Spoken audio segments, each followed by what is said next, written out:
Baseball's opening day is on the horizon, but tonight it's a hockey night in Pittsburgh as Sidney Crosby and the playoff-hunting Penguins welcome the Colorado Avalanche, led by phenom Nathan MacKinnon. This is Unobstructed Views. Welcome inside Highmark Studios. I am still WWE's Corey Graves, and I am joined by Pittsburgh Penguins Stanley Cup champion and master beekeeper, Max Talbot. Max, let me ask you this. Coming off a rough loss against Carolina, do the Pens have what it takes to right the ship tonight and continue their march to the playoffs? For sure. Obviously, Evgeny Malkin tonight is out of the lineup, but it is an exciting matchup. The Penguins are playing against the best team in the NHL right now, and when you look at the Eastern Conference playoff picture, it is tight. It's going to be a dogfight until the end of the year. The 12 games left right now, and I was talking to Dan Muse this morning. He said, this is what hockey is all about. This is what we're waiting for as hockey players. It's sunny outside. It smells like playoff hockey. And look how tight it is. Obviously tonight, tough challenge for the Penguins. And then they got Ottawa on Thursday. Dallas, second best team in the West this year on Saturday. And then they got the Islanders in Detroit that are so close to them. So if you look at the next week in the picture, it's going to be tough, but I think the Penguins are up to the challenge without one of the leader, Evgeny Malkin. You mentioned it, without number 71. Luckily, number 87 will be playing tonight. What sort of mood is Sid in, and what kind of game changer can he be tonight? I had a chance to be in the room this morning with Sidney Crosby, and he is the old himself. You know, he is calm, he is prepared, he's having fun, and he's back from an injury. Obviously, it's the fourth game back. He has 4 points in those last 3 games, and he's been dominating the face-off circle like he's been doing the last couple years. But he's playing great hockey right now, but you know it takes time coming back from an injury, and the Penguins need their leader tonight. Obviously, they'll need him for the rest of the season. But when you have a Sidney Crosby in your room, you know you're ready to play. You know, for games like that, he's playing against one of his best friend in Nathan MacKinnon. I think they went out to have a steak last night together, you know, but they're very close. So every time he shows up against Nate, both of them, I think they expect the best out of each other. Recently, the Pens have been without Sidney Crosby. Tonight, they're without Evgeny Malkin. Luckily, we've got a lot of other players who are willing to step up and fill those roles. And somebody I want to pay a little attention to has to be Erik Karlsson. Erik Karlsson's finally looking like the player we thought we got when we acquired him initially. He's on fire right now, and I love the way he plays. He's got 5 goals in the last 5 games. For a defenseman, that's just extraordinary. He's got 10 points in the last 5 games and 19 points since the Olympic break. It makes him 4th most points in the NHL, but it's a defenseman. So he's playing confidently, he's skating fast, but not only he's producing right now, but he's actually defending very well this year, and that's what you expect out of Erik Karlsson. I was talking to Chris Letang, you know, great defenseman, obviously super respected, close to his 800 point. Chris Letang, I hope it's going to happen tonight. But he was talking about Karlsson. He said he respects the way that he works, and the talent of Erik Karlsson is just something different. Well, Karlsson and Tanger will both have their hands full tonight when they look across the puck and see a friend of yours, Nathan MacKinnon. Well, Nate Dogg, you know, the best player in the league, to my opinion. Obviously, Kucherov is leading the charge this year, but look at his ratings. Plus 57, 114 points this year, 45 goals. He is so dangerous. He's you know, I call him the horse. It was the first time in my career when I practiced with him when I played for the Avalanche. You looked at this guy like, he gets that he's so fast, you know, so obviously he's going to come back tonight and he's going to have a good game. So, well, last time these two teams played, we saw lots of fireworks. Could we have more tonight? We'll find out because puck drops next. Here, we don't just watch the Penguins. We live every tipped puck. Unbelievable. Every battle. Give me more of this. Every new prospect. This is a glimpse of the future. Everything you love about the Pens, we do too. I'm down here between the benches. You know what that means, Pens fans? Cheers for that. We manifested it. Stream the Penguins all season long on SNP 360. No one gets you ready for puck drop like Penguins Face Off Live. Pre-game insights, analysis, and a word straight from the coach. Penguins Face Off Live before every game on Sportsnet Pittsburgh. Presented by Highmark Blue Cross Blue Shield.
Welcome back to Unobstructed Views. And Max, we are dealing with two of the highest scoring, hottest starting teams in the NHL tonight, the Penguins and the Avs. The last time these two met, 6 first-period goals. Yeah. You expect more of that tonight? I'm sure I put myself in the coaching position, and I don't want to see that. Obviously, for the Avs, the Penguins came out super strong last game. Wedgwood was not at his best too, but it's fun because you got two scoring machine tonight. Obviously, the Avs are first in the league in that department. The Penguins are 7th for goals for this year in the league. But I think the upper end of the Penguins, it's going to be the special teams. You know, the Penguins and the Avs have very, very good special teams. But I don't understand why the power play of the Avs this year is not clicking. And that's something very weird with the amount of talents they have. So we'll see how this goes into a battle of special teams and penalties. And I think that could have a huge influence on the game tonight. You have to imagine Wedgwood is not looking to let history repeat itself, hoping for a better performance between the posts tonight. And of course, Arthur Shilov's getting the nod for the Pens. Going to give an advantage one way or another? Yeah, well, Wedgwood has been on top of the league in the two important department, which is the save percentage. He's first in the league with .916, and the goal against average is .219. So Wedgwood's having an amazing year. He's taking the lead this year in the net for the Colorado Avalanche. And yes, they're very strong in front of him, but Shilov has been playing good this year too. For me, it is surprising or not, I'm not sure, but I like how, you know, the Penguins, it's fun for Dan Hughes to have the two options, right? Skinner, since his acquisition, has been good in net, solid enough to make the team win. And I think recently in the last couple Penguins games, they allowed a lot of goals. But I can't blame the goalies for that. I think it's more the way that the team defense has been playing. They're scoring goals, but they have to be a little stronger in front of their goalie. But Scotty Wedgwood is going to be a big challenge. And sometimes when they played 8 days ago, right? And that stays in your head right, it's a still little fresh. bit. Yeah, it's still fresh. And for Wedgwood, it's only 5 regulation loss this year for him. So he's not used to lose, and he's certainly not used to have the first periods like he had last week. So I don't expect him. I expect him to be very strong in that tonight. The game has started right now, and I'm super excited for this game. It's the type of game, you know, you're a fan in the stands, and you're like, you're excited for it, right? Because every time you have a chance to see, obviously, the best team in the league, Colorado, they're fun to watch this year. So as a fan, I'm like, I want to be in the building tonight. Well, I know you got a chance to spend time with some of the Pens players earlier today at Mario Lemieux's fantasy camp. What's the mood like in the team? The mood is loose. Obviously, they're coming back a tough loss where nobody was satisfied, you know, the Penguin side. And I had a little conversation with Dan Hughes, and he looked so dialed in, super calm coach. You know, we just saw him behind the bench, and I was talking to Chris Letang too last night. He's like, Dan's just been a game changer this year. You know, yes, Mike Sullivan was a great coach, you know, 2 Stanley Cups with the Penguins, and he's done an amazing team. But, you know, you don't want to put everything on a coach, you know, whether Dan Hughes is very good or Sully was not good. I don't think Sully was not good, but just the change of breath for the Penguins this year has been good. You know, a different voice. They have Bonino behind the bench was next player too. Manta. No, it was Carlson. Who was it? Lefty Chinakov. Yeah. Chinakov. Sorry, my view is red hot recently. Red hot. And talk about this guy. I was reading on him today, and I saw him practice this morning, and everybody talks about his shot. And even Kevin Hayes, I think, compared him to David Pastrnak when I played with Pasta in Boston, and I played with the brother of AZ in Boston also. And to compare Chinakov to David Pastrnak, that yes, he's shooting now, but not only I think he can create plays, and he's been defending very hard too for a young player, 25 years old. I think that was an amazing addition by Kyle Dubas there in the middle of the season. Now, how important is it for the Pens to be able to put Sunday in the rearview mirror on the road to the playoffs? How do you forget about that? Yeah, it was a soul-crushing beatdown. Let's call it what it was. How do you forget about that? It was, and they allowed 3 PK goals that game too, which they've been pretty solid all season. But they allowed 3 PK goals. These are the type of game you just take and you put in the garbage. Sometimes it's not even worth watching. You know, as coaches, you're like, this one. Sometimes you'll do video in tight games, like, we can do this better. But sometimes these games are just better to just not watch, put it in the garbage, and say, let's move on, because I mean, like Carolina is obviously a good team, and I was talking to Chris too.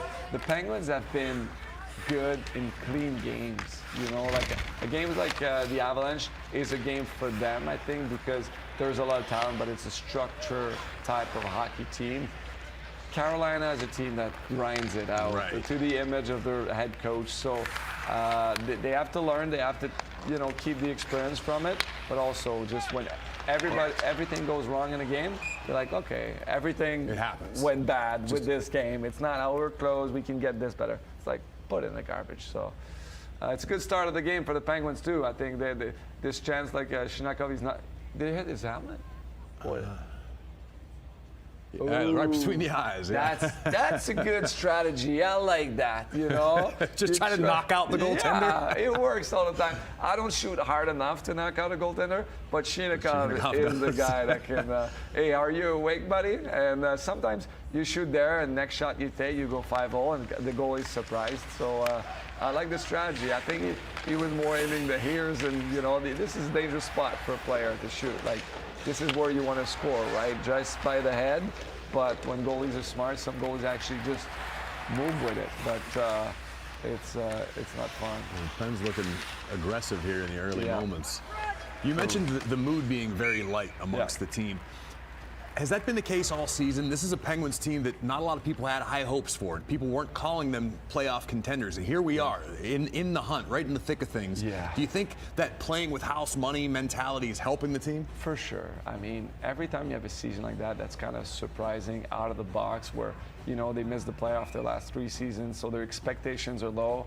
And then there's rumblings and rumors around the team too this summer with Sid, what they're going to do. And that puts stress on a team, but by performing like they did this year, I feel it just brings calm.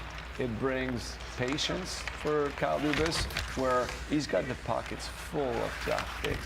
He's got some good, you know, prospects. You look at the season kindled tonight. They called up to take Gino's spot, Corey Vunen from Wilkes-Barre. Okay. So you have a couple prospects that are producing. One of the best prospects is the goalie in Wilkes-Barre also this year. So they have pipelines of prospects, and they have the oh crap! What a play there! Nice pass. Novak just missed that. The Penguins are playing better right now than the Avs, so it's good. But so for Kyle Dubas, he's got not only he's gonna have space on the salary cap, because the cap is going up every year, like, and it's got to be high. And eventually, you'll have to replace Sid. We're talking 2-3 years. You know, Gino Carlson's contract is coming to an end after next season.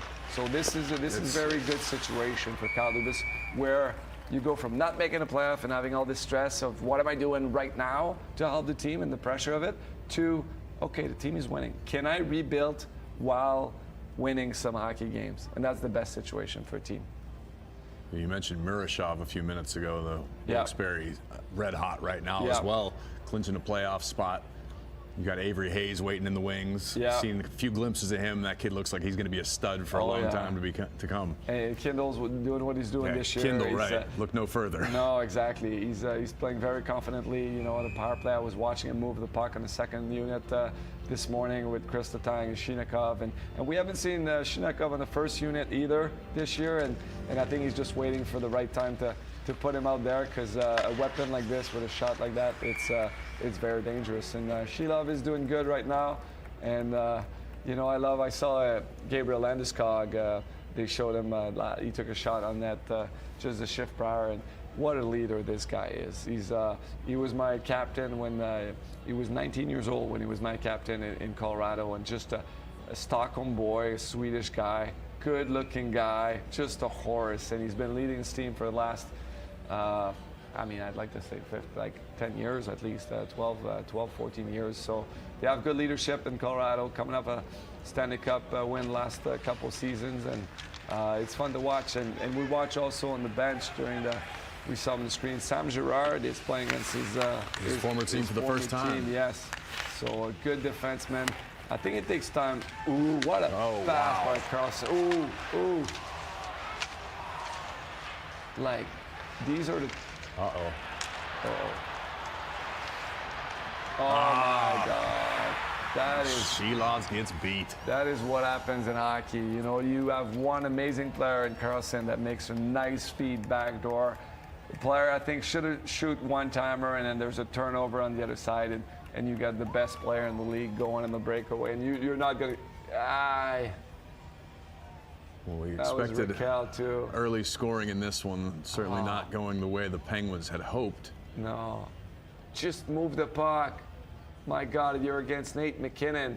You know, like, just put it back in Raquel's get it away hand. from him. And these are just, we're trying to do too much a little bit on defense, and you're not going to catch, you know, Nate McKinnon. And we talked before how well you know Nate McKinnon. He lived with you for a time in Colorado. What is it about him that makes him so special? What kind of intangibles does he possess? It's the athletic capabilities. He's just a horse. He's got the high hips, and his speed is just something else. So it starts with the speed, but after that, he's got the hands to follow that. And when you have these two skills together, it's just so deceptive, right? You don't know what he's going to do. Is he going to stick in though? Is he going to change speed? Is he going to stop? And he's very good to see the ice in front of him and stops.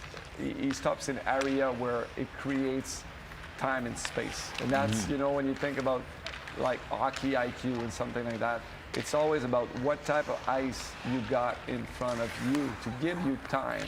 So time and space is what skilled guy wants to bring offense to a hockey game. And when you defend, you try to remove time and space as fast as you can. So you have a long stick on the puck and at least give the perception of the other team that they don't have that time and space, you know? So Nathan McKinnon is you know, and I think I touched it in the start of the show. It's the first time in my life when I started playing with him that I got scared in practice. Is the game just starting to go too fast? Really? You know, because he would go in practice and go 100% and try to go around guys. But I'm like, if he just steps on a stick or he gets a rut in the ice, he's going to kill himself in the board. You know, if he's going, I don't know, like 25 miles per hour full speed, and the board is 4 feet away, and you miss it, you're falling pretty hard, and it dangerous to injury. So, that's good. The Penguins are playing good. I mean, it's tough to allow a goal like that to start a game, but it might be a pretty offensive game because these two teams, I feel, have a lot of firepower. Yeah. Well, the Avs are ahead by 1, and we'll be right back here on Unobstructed Views. Inside Penguins Hockey is back. Let's go eat sushi. For an all-new season. And now he's your best friend. Yeah. Getting a line in the water is always a joy for me. Inside Penguins Hockey. New episodes every month on Sportsnet Pittsburgh. Presented by UPMC Health Plan. The road to puck drop begins on Penguins Tonight. A first look at the latest game news, stories from around the league, and so much more. Penguins Tonight, 1 hour before every game on Sportsnet Pittsburgh. Presented by Morgan & Morgan.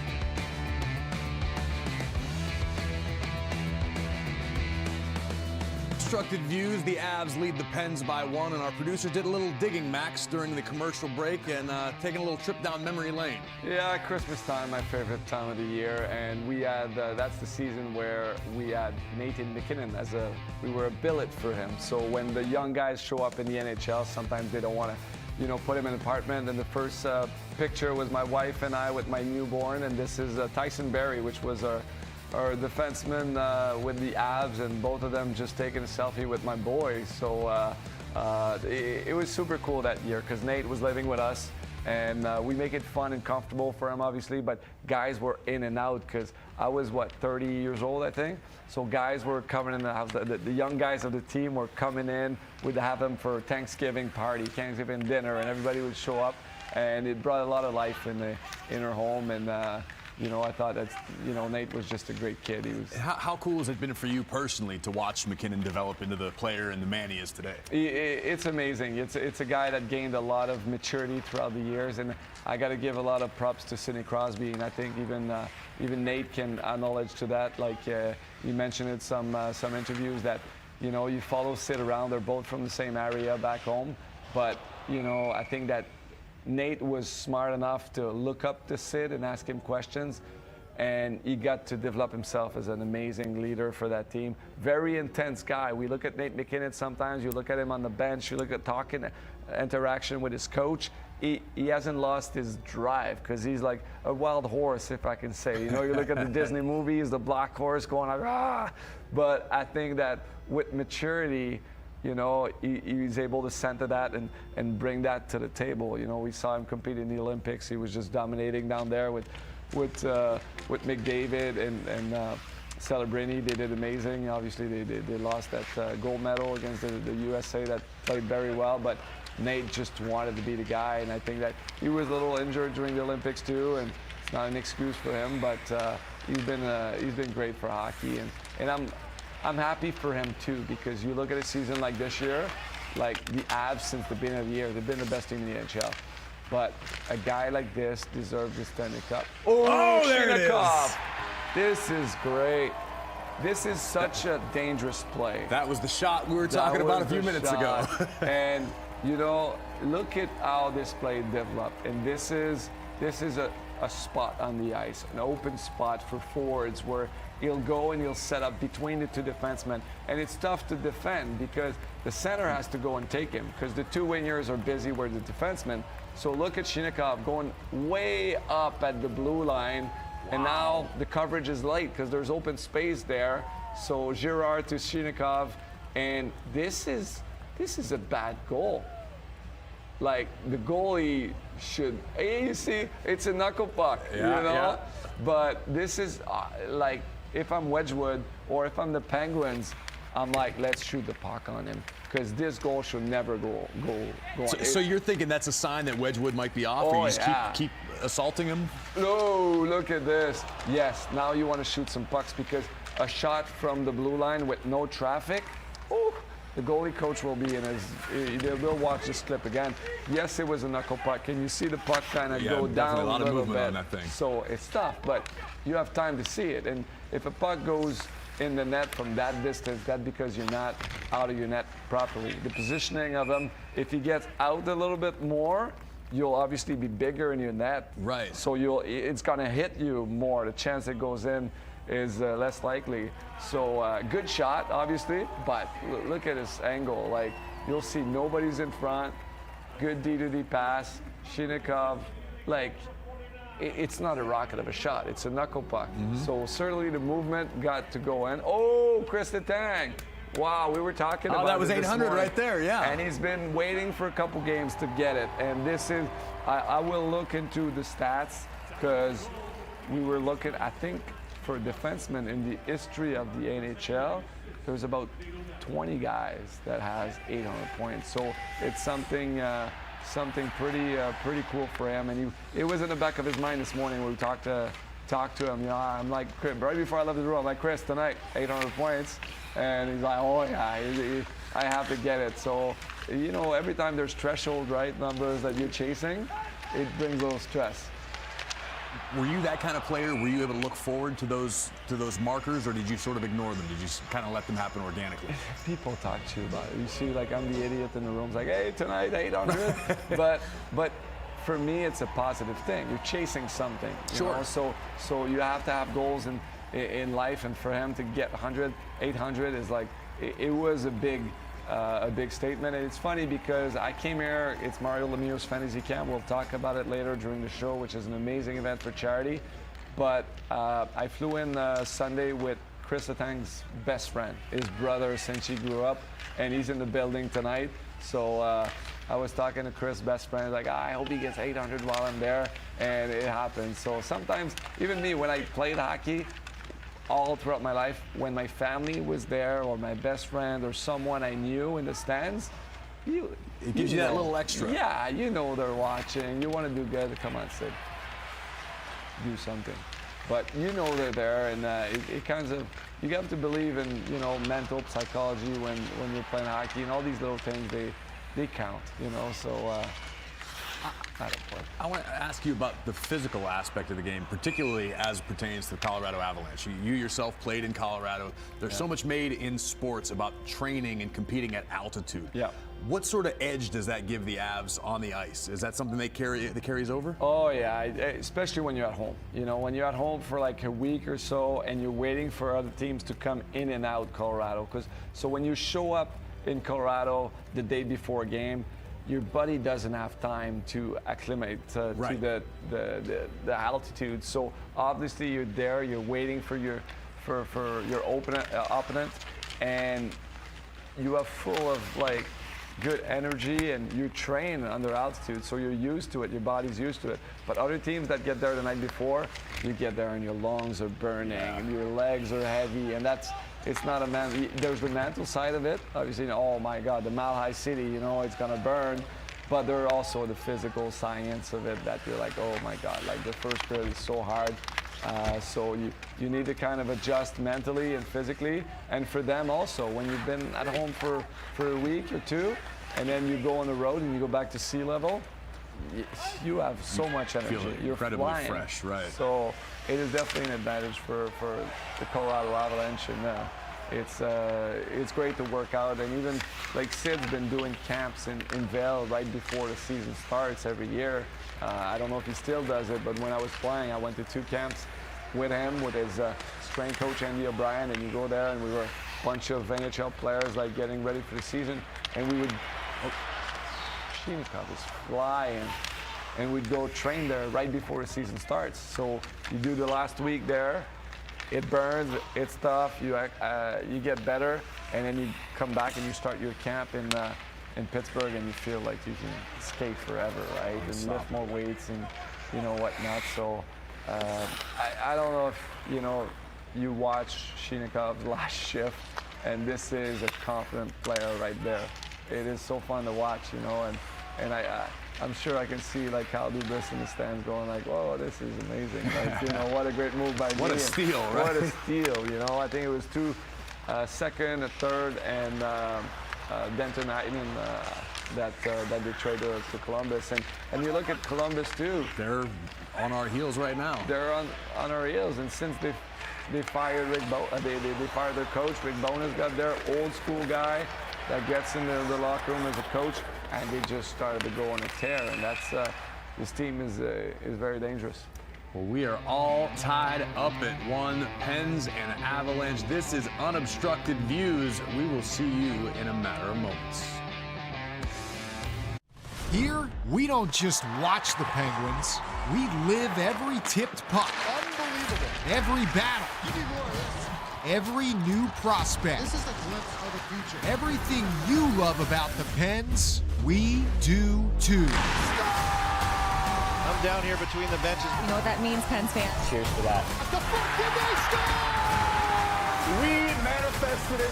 Stream the Penguins all season long on SNP 360. No one gets you ready for puck drop like Penguins Face Off Live. Pre-game insights, analysis, and a word straight from the coach. Penguins Face Off Live before every game on Sportsnet Pittsburgh. Presented by Highmark Blue Cross Blue Shield.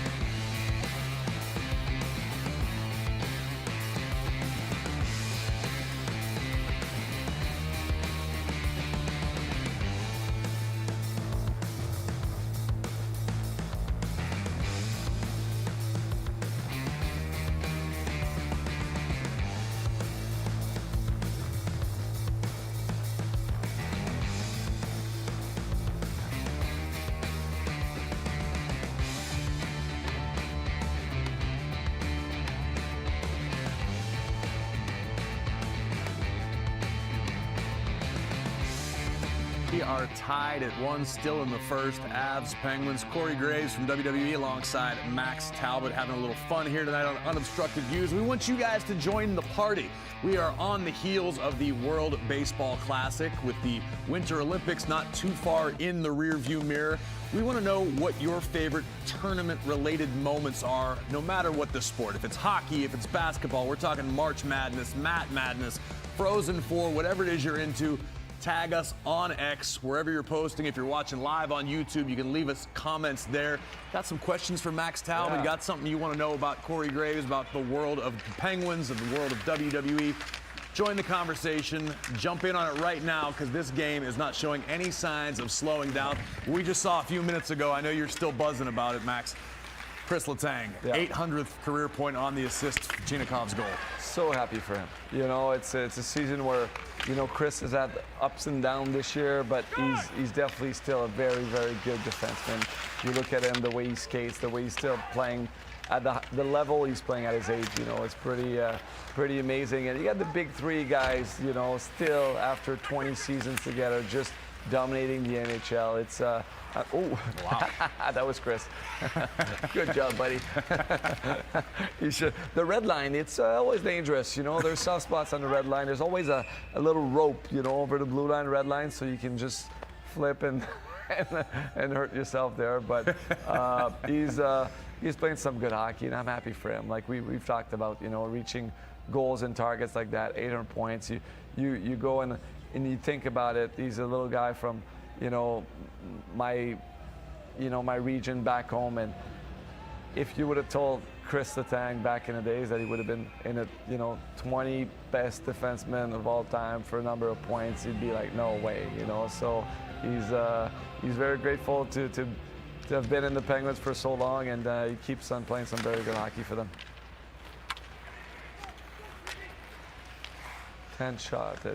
You know, 10-8's the shot. It's the way we see the game. You know, the Penguins have been a little bit more dangerous than the Avs, so it's a good start of the game for the Penguins. And they realize the importance of the points in the standings, right? Like, so at that point, it's tougher for a team like Colorado to show up and come and play in Pittsburgh, because they already clinched the playoff. They've been the best team in the league all season. So I feel when you're in that situation, you're just waiting for playoffs to start.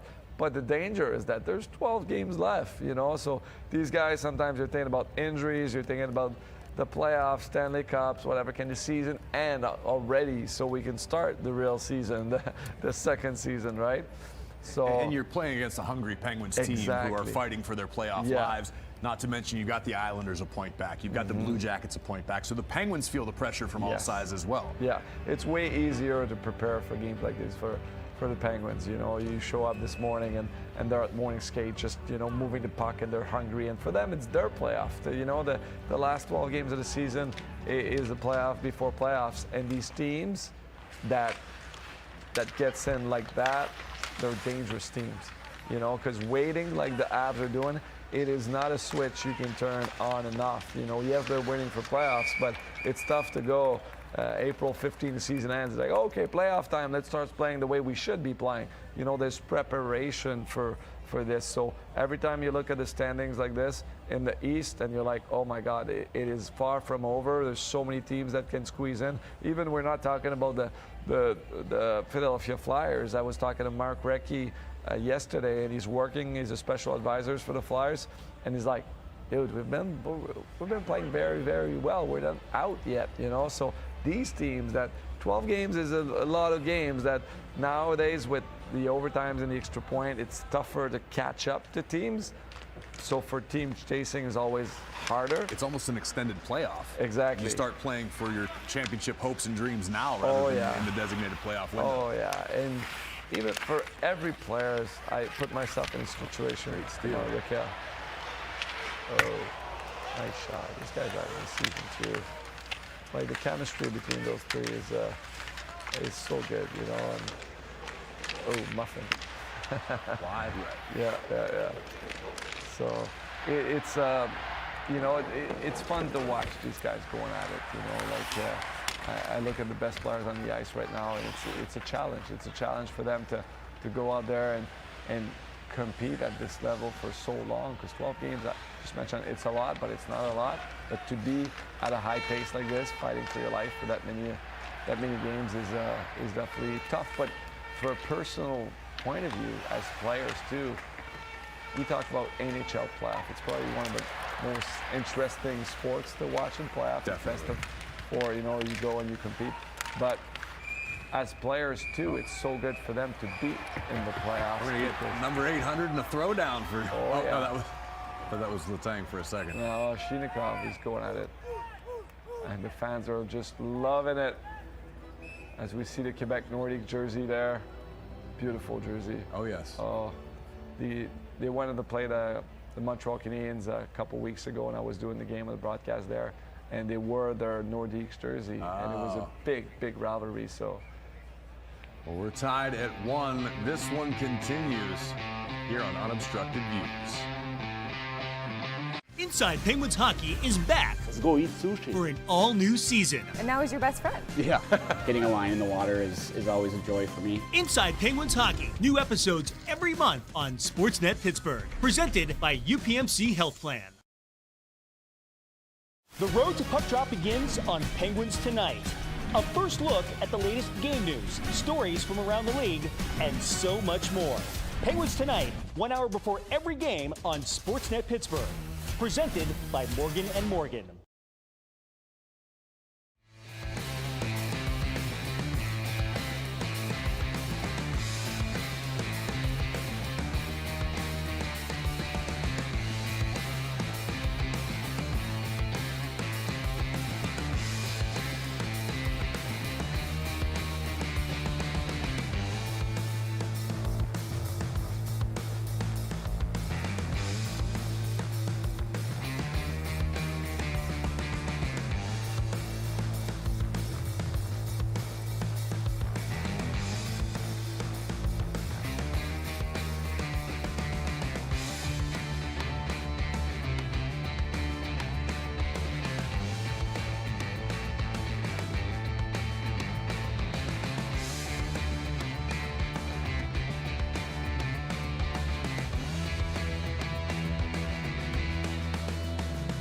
Avalanche tied at 1, but it is so much more than just playoffs at stake tonight, Max. It is dollar dog night at PPG Paints Arena. Are you a hot dog fan? Yeah, I guess. I mean, I'm the type of guy that would dress up like that for a hockey game too. I loved it. I used to go to the Steelers, and when I was, the biggest moment, like 2009, 2010, and I would actually paint myself so I wouldn't get not bugged, but like stopped by the fans during disguise. The game. I could drink a couple beers and nobody would know. Tremendous. So I would paint myself and I would go with the Steelers hat and everything.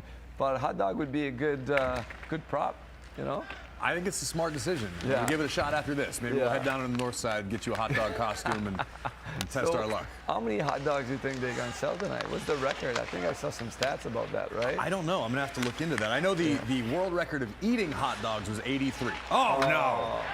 Maybe we should go back to talking hockey rather than hot dogs, because this backfired in spectacular fashion. Malinsky, and that looks like a goal Sheila might want back I want to have that also. one back. I'd like to see the traffic in front of the net, On the first goal, obviously, McKinnon on a breakaway. It's a 50-50 chance, but let's take a look.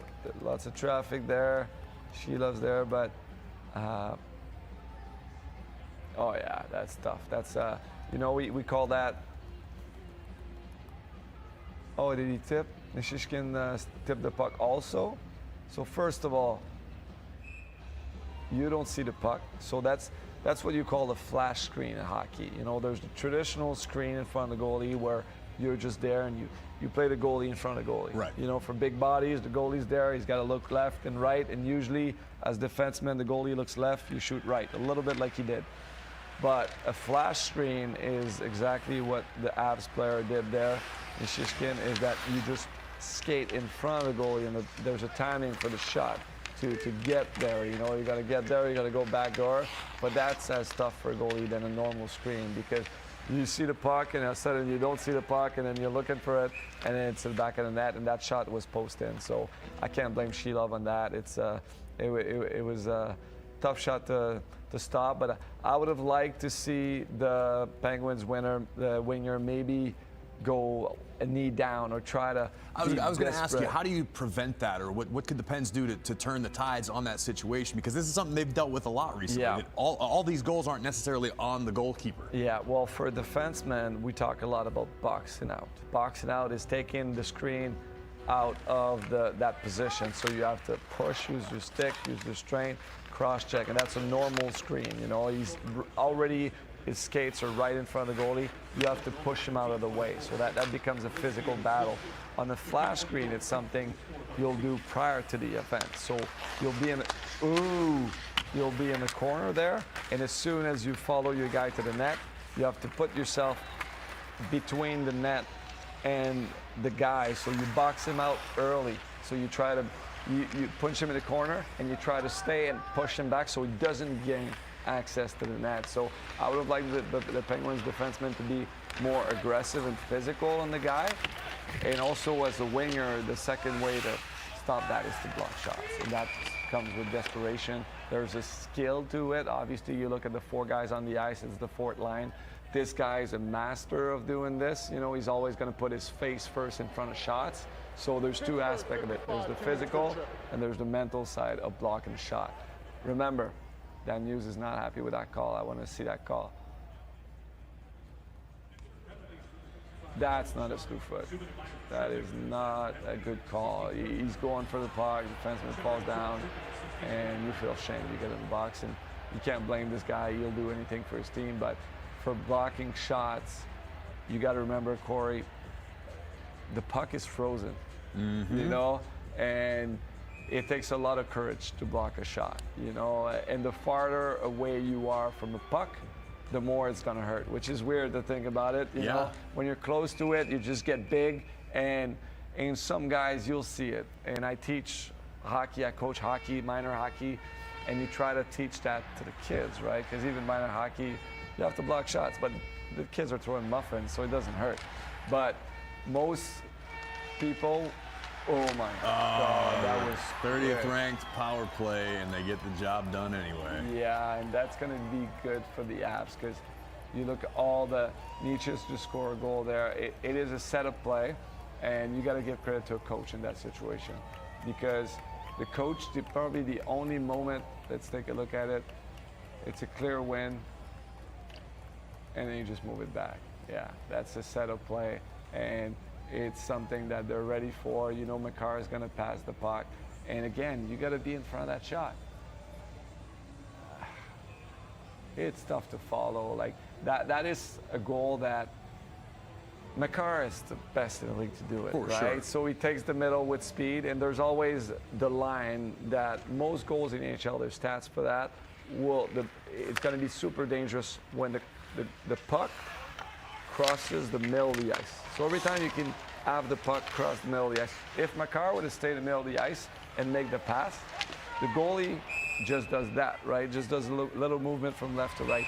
When you cross the middle line of the ice, this pass becomes longer, so Sheilov respects Makar's shot, so he's more to his left, so he doesn't get in time to block that shot, to be in the shooter's place. And the defenseman, I would have liked to see block it, but the responsibility of the defenseman on the penalty kill there, and we'll see the goal probably later in the game, but the responsibility of the defenseman is going to be the far side of the net. So the defenseman will take the puck if it goes middle net and left in that situation, and the goalie has the short side. So that's like an unwritten rule that you talk. Okay, you block the far side of the net, and the goalie has the short side. But because Makar went so far,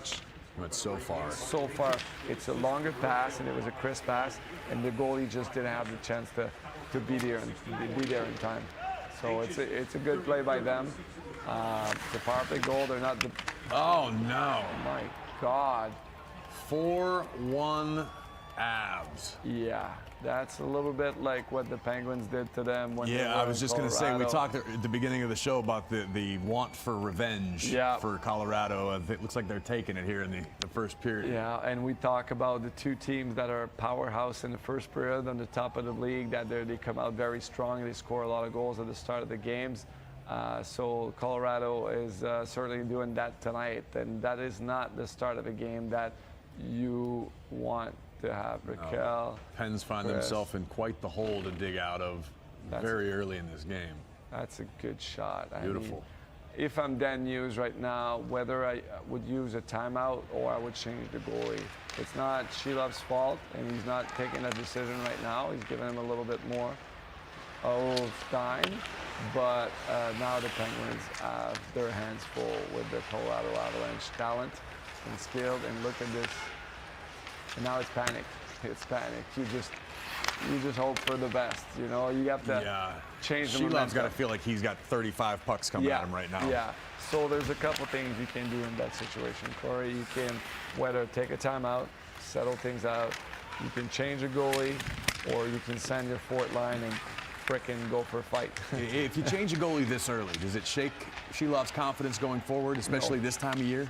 Come on. Oh, that would have been nice. That would have been a nice comeback. It would have put them right back in the game, and Shinikov will be mad at that shot because he's a shooter. We talked about it, but he doesn't play in too confident goalie, and at that point of the season, you need the points, and this game is far from over. Like the Penguins are known to be coming back into games this year. Well, we expected there to be lots of early goals in this one. We were just sort of hoping they weren't all one-sided. Exactly. So, to me, you change Shelov, Skinner gets in net. It just gives a message to the bench. These are the tools you have a coach. It's a timeout. Nothing personal. Nothing we'll play personal. Another day. Well, look at Wedgwood. Last time they were in Colorado 8 days ago. They changed him in the first, I think, or second, but he got pulled, and now he's back in net, and it's like you forget about it, right? So I think that we'll see what the Penguins, how they answer, but the Colorado is certainly a confident team right now, and it's tough to play. You can't forget they're the best in the league. Like Carolina Sunday, they're on top of the East, and now you got the top of the West. So it's a tough schedule for the Penguins, but every point counts. So you can't stop playing at that time. You have to go and just hope that you can come back in the game. And like we mentioned, the first goal on Wedgwood was not such a good goal. He just made a big save against Shinikov, so he's back in his head. But it's a good first period for the Avs, not so good for the Penguins right now. I'm going to ask you to put your coaching cap on. If you're Coach Muse, what are you saying to the team after this period? It's a good question. I mean, that's the good thing of it. It's not the end of the second period, it's the end of the first period. Yes, we came out hard. We played a solid period before these 3 goals, Penalty really hurt, that the third goal they just scored, but it's not too late in a game like this, right? Like it's not something that we'll get a power play. The PK of the Avs is okay, but we have a very good power play, and you hope for one, and you build on that. The momentum can change very quickly in a hockey game, but you'll need the guys to be able to change that momentum. So that's why it's like fourth line. Good time to start scrums, change the momentum, go to the net, do something. Like I'm not saying a fight. It's not super acceptable to say that on TV. You're not saying it, but if it happened, it wouldn't be the worst thing. Exactly. You need momentum change when a team just come out like this and just takes over the game. You need to be able to do something. And the fourth line, you can't ask them to score a goal. 3 goals. You gotta do your part, and you can't just start. That's a good save. Okay. That could have been the nail in the coffin. That could have been the nail in the coffin, but that was a solid save by Shelov, and that's what you need in that situation. It's a 4-on already, 10 seconds left to play, but if I'm Dan Hughes, I'm like, guys, let's not panic. Let's not throw it in the garbage. It's not over, and you got to calm the troops and just have a good start of the second. You have to be in the present moment, but you can't be happy about this, because there was things that the players preventable, could do. right? Exactly, the block shots, be in better position, they box out the guy, the power play goal again. Can you block the shot? It was tough on that, but the Colorado Avalanche is such a strong team, so you have to find ways, and it's not the time to do everything alone. That's what teams do sometimes when you're trying to come back into a game. You're thinking about, I gotta go score a goal right away. But that's not how you're going to come back in the game. You have to keep on your your structure, your game. You have to do it together, and it's one goal at a time, 5 minutes at a time. You take it in segments, and you just mentally okay, let's win the second period. It's going to be 4-2, and then we'll go and win the third, and we'll be in, right? So really cut the games into small little parts and go back to work. There's still a lot of hockey to be played. Yeah. Not the way the Pens envisioned this first period going, but to your point, lots of hockey still to come tonight. Good news is, if you're hanging out with us here on Unobstructed Views, we've got Pirates analyst Steven Brault joining us at the beginning of the second period. We're going to talk a little opening day, which is right around the corner. This is my favorite time of year, Max. You've got hockey. We're about to enter the hockey playoffs. Baseball's just getting started. To your point, the sunshine is out. There's about to be spring in Pittsburgh. I mean, not a bad way to live. We'll try to educate myself on baseball. We'll teach you a thing or two. I love it. About the 999 challenge.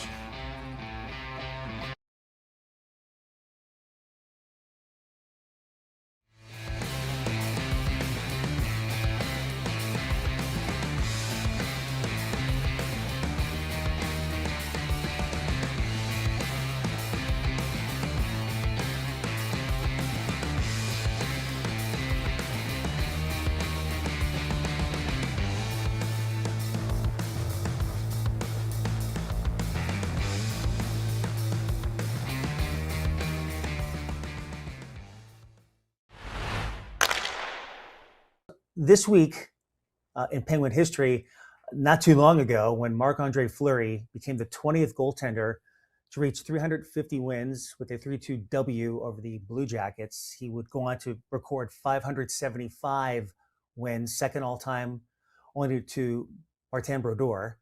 Made his debut, and I remember it like it was yesterday, back in 2003 against the LA Kings at Mellon Arena with those yellow pads. But the place was going crazy for him, and it was the first time. I shouldn't say the first time, because we saw it a little bit in training camp, but the look on his face, that beautiful smile that he has afterwards, even though the Penguins lost the game, you could just tell how genuinely enthusiastic he was about being in the National Hockey League, being a Pittsburgh Penguin. Again, I think you could go on and on forever with his answer. What was your very first impression of the Flower when he showed up at training camp and was trying to make the team and show us all that he could be a goaltender that would win almost 600 games? Yeah, I mean, I think obviously kind of the inside report from my dad, what a great athlete he was. And I think I believe he's also was the first goalie, or Rick DiPietro was first overall, and then Flower was the second, I believe. But I just remember that game, we probably should have lost 8-0. And I think he ended up with like 40 or 50 saves, I think, on top of that. I think we ended up losing 3-0. But again, yeah, he just made some incredible saves. And then I just remember even, sticking around after practice. He would like put his glove behind his back when you're coming down, so the whole glove side looks open. Then he'd like move his glove in the way, and he was just doing this kind of fun, creative ways to make, just you think out. It was just kind of like, oh, you're coming down, you're like, what am I looking at here?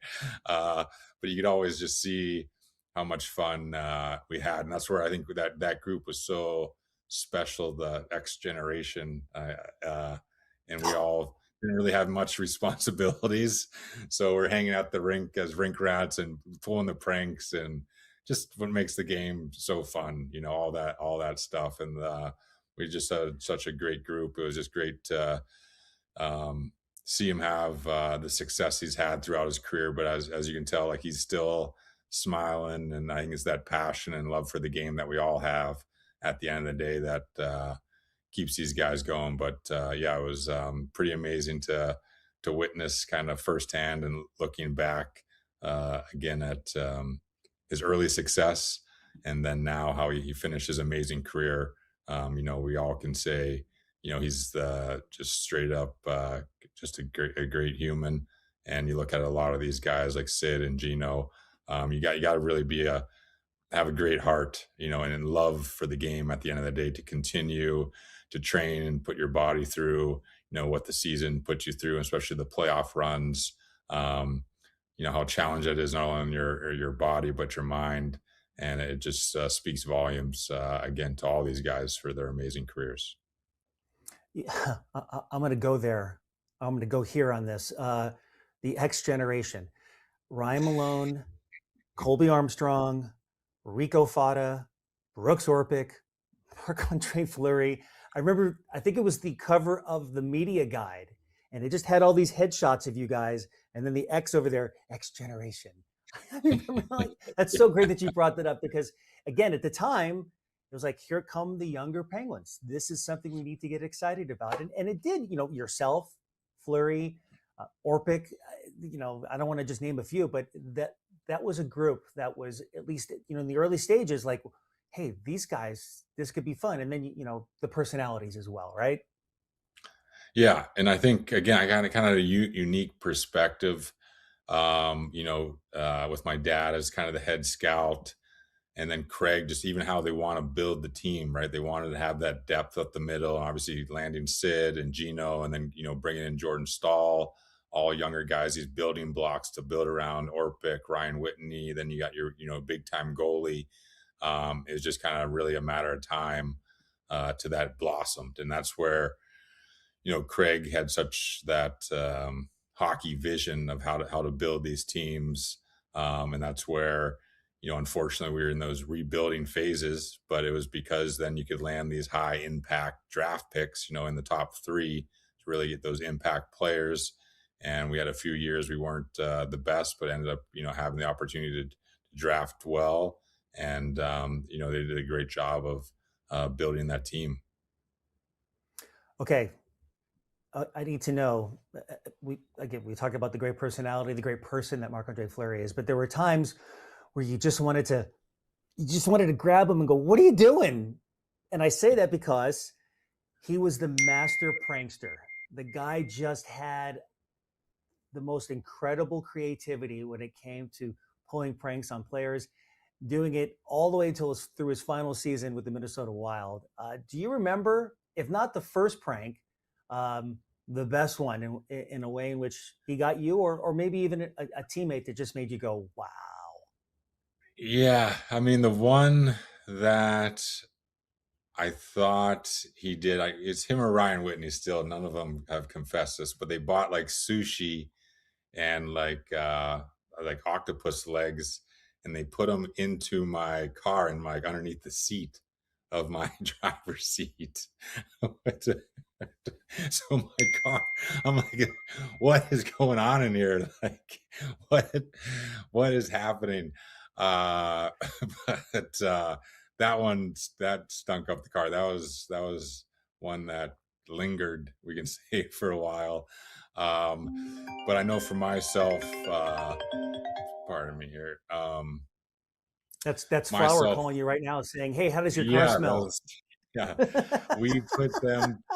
We put them through. I mean, that was the fun part, I think.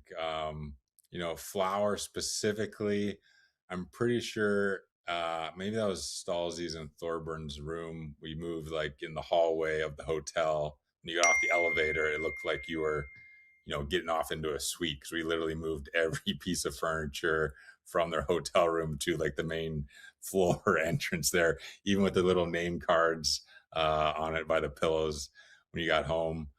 But usually it was just like around the rink. If it was, and like I said, growing up there, my dad kind of taught me some pranks there's baby powder in the hair dryer you can pour in there.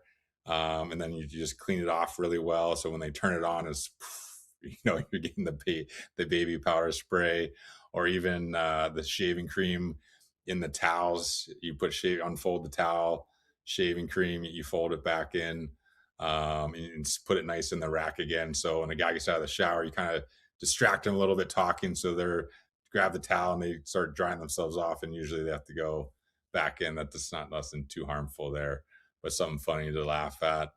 And then usually it came down to the shoes of, I know specifically Ryan Whitney probably went through 3 pairs of dress shoes his rookie year. Obviously from Boston. He's still talking a lot till this day, but he was, as a rookie, talked a little more than he should.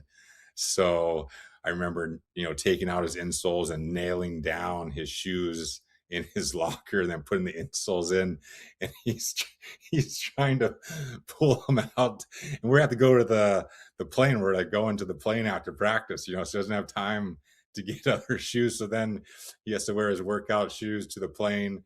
And obviously you can't do that. That's a fine. So then we'd fine him too, for not having the right stuff on. But it was, again, I think with all those guys, we had too much time on our hands to have that much fun. Again, that's where, we're very thankful to call it a job, but man, it was a lot of fun. I do also remember the time he slipped inside Colby Armstrong's equipment bag. Or I think it was a stick bag. It was a stick bag. Yes, sorry. Yes. Yeah, stick bag. Yeah. Yeah, the pop-out surprises. Those are good. That's right. On the road. On the road to, if you could steal the other guy's hotel room key before they got off the bus, you'd send someone up to the closet or behind the bed or whatever. So they get in there, they get settled, and you pop out. Just, it's good times. Good times as well. Yeah, I fell victim to that a few times as well, and was thrilled that he picked me. As Ben Lovejoy once said, "I'm going to find out who did this and do absolutely nothing about it." Something along those lines. Anyway, good times, you Bugsy. Get Frank with flour, that's for sure. No, you do not.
This is Unobstructed Views, and we are not off to the start the Penguins had hoped for. The Avalanche with a 4-1 lead after the first period. Max, during the break, you've spent a little time doing some diligent research on the happenings around the league. Yeah, for those at home watching the playoff race go on, and it's very interesting tonight. We have the Bruins versus Toronto, and the Bruins are up 1-0. The Sens are up 1-0 in Detroit.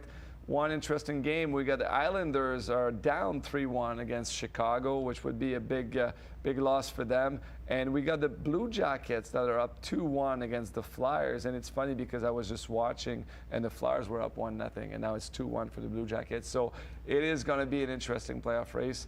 And as we mentioned, the Penguins are down 4-1 against the Colorado Avalanche. Definitely have to figure out a way to dig out of the hole. Yep. But on a lighter note, we are days away from opening day for our beloved Pittsburgh Pirates, which you can watch right here on SNP. And not that you and I aren't having a great time by ourselves, but these sort of things are always fun with more friends. So we invited our very good friend. He is the world's most interesting Pirates analyst on SNP, Mr. Steven Brault. Steven, what's the good word, my friend? Ah, Corey, that was pretty good. That was a nice mix in between serious and garbage. And that's where you live, man. That's where I live. That's my wheelhouse. Dude, it's great to see you. No, it's great to be back. My wife and I and our baby just got back to Pittsburgh. We are enjoying ourselves, moving back in. We came in the first day, it was like 80 degrees. We were like, what is happening? And now it's 30 again. So we're like, okay, that makes more sense. But we're very happy to be back. It's great. And to give context, Steven, you're from San Diego, right? Yes, from San Diego. Now we live in Arizona. It was 105 degrees before we left. So it's a nice little change to get out, get some cold. But man, just being back in Pittsburgh, it's just the right feeling, you know, every year. I love it out here so much. So I appreciate you guys bringing me on. I can't wait to learn about hockey because I was telling you guys before we came on, I didn't know what a flash screen was. And Talbot explained it so eloquently, and I loved it. I love learning. This is awesome. Well, thank you. That's why we're here. That's why we're doing this show. It's called Unobstructed Views because we want to watch the game in a different way. You know, yes, you have the main broadcast doing the game at home, and you got the description of it. But for us, it's about going into depth of details of why the Penguins. That would have been a big goal. That's what the Penguins need to do. But we're trying to, give context to different plays, and we have time, right? We're watching the games. We're live for 2 hours, and that's what's fun about it. You can really detail some stuff and try to make it fun and entertaining for the people watching. It's educational. That's a great thing. If it can be entertaining, that's a bonus. Yep. That's the goal. But sometimes it's the opposite. It's entertaining and not educational. Learn what not to do right here on Unobstructed Views.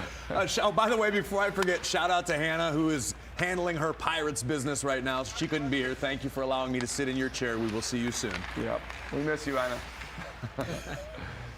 But Steven, I got to ask, you've got your finger on the pulse of all things Pirates. Opening day right around the corner. Are you as optimistic as many fragments of the city are about this Pirates team in 2026? Yeah, I am. I think, what's funny about it is saying you're optimistic a lot of times can be taken the wrong way. Like how dare you be optimistic? The season hasn't started yet. It doesn't matter. Nothing matters until the guys get out there and they play. And I understand that. Max, you understand that too. When you're in the preseason, things can go great, but it doesn't matter until the season actually starts. But these guys, the team that's been put together this year, the offense has been vastly improved. So a few huge additions, Brandon Lau, Marcelo Ozuna, Ryan O'Hearn to really help the offense. And the pitching staff's going to be great. We get to watch Paul Skeens every fifth day. I mean, what more could you ask for? I'm really excited. I really think this team's got a chance to do something special, and I can't wait to be along for the ride as things go on, dude. It's going to be a very exciting year from the beginning because there's so much that has changed, but also a lot of those guys coming back and everybody, the vibe is different around that team right now than it was the last few years. It's not even close. It's totally different. So I'm really excited. That's so cool to hear because this city, sometimes I talk to fans, at the rink last year, the Penguins missed the playoff. The building sometimes wasn't full. And I was mentioning, you guys should show up to the rink every day. You have a chance to see Sidney Crosby in action, Evgeny Malkin, Carlson, Letang, you know? Like every game I could go watch in Sidney Crosby, I'd buy a ticket, right? It's such a fortunate thing. And you look at the Pirates and you're talking about Paul Skeens, right? It's the same type of player here. I don't know, Steven. You gotta educate. It's your time to educate me a little bit on the Pirates, because you know, back home we lost the Expos. You know, a while ago I would go in Montreal, watch the Expos, but educate me a little bit on what Paul Skeens means for the Pirates and for the city. You know, every now and then in baseball, you talk about, sorry, let me just start with this. The word ace in baseball is thrown around a lot. Teams have an ace, their best pitcher. But the actual term ace is really meant for those top tier guys that every time they pitch, you know that your team genuinely has a better chance to win than the other team. It's just that simple. And Paul Skeens is that guy to a T. Every time he goes out, it's must-watch TV. It's almost a joke how good he is. We talk about Paul Skeens like he's Sidney Crosby now, right? Like he's a 20-year vet, like he's been doing this forever, but that's not what he is. This is going to be his second full year in the big leagues. And he won the Cy Young last year. He won the Rookie of the Year his first year. It's just something so special that you only see very, very, very rarely. Pirates fans have something that, honestly, you're probably not going to see for a long time, except that we've also got some other young guys coming up out of nowhere, like Bubba Chandler, Braxton Ashcraft. The pitching staff is going to be very good. We just saw Seth Hernandez. He's 19 years old, pitching a spring breakout game. His first pitch of the game was 102.4 miles per hour. Like, it's just the Pirates have something special brewing here, and it's not just this year. That's the thing that's so fun about it. It's going to be extended over the next 3 years. A true championship window the Pirates are looking at here. And so the vibes are immaculate and the expectations are high. So that's what you want as a fan.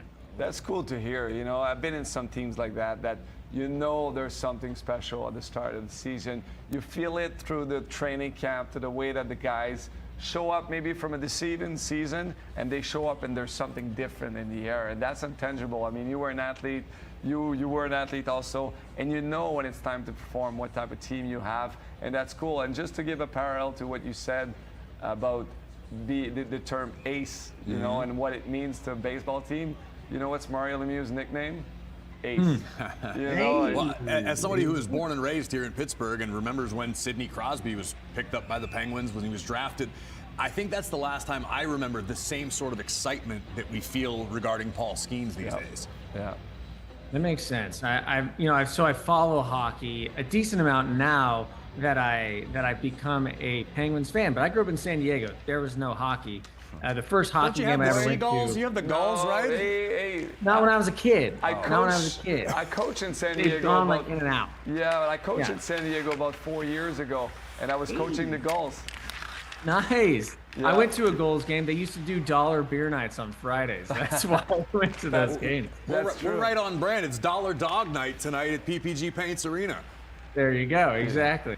You know, it's funny because you learn things as you go, right? In hockey, I never really knew much about, but the first hockey game I ever went to was actually when I was in college. I went and watched Denver University play against Minnesota.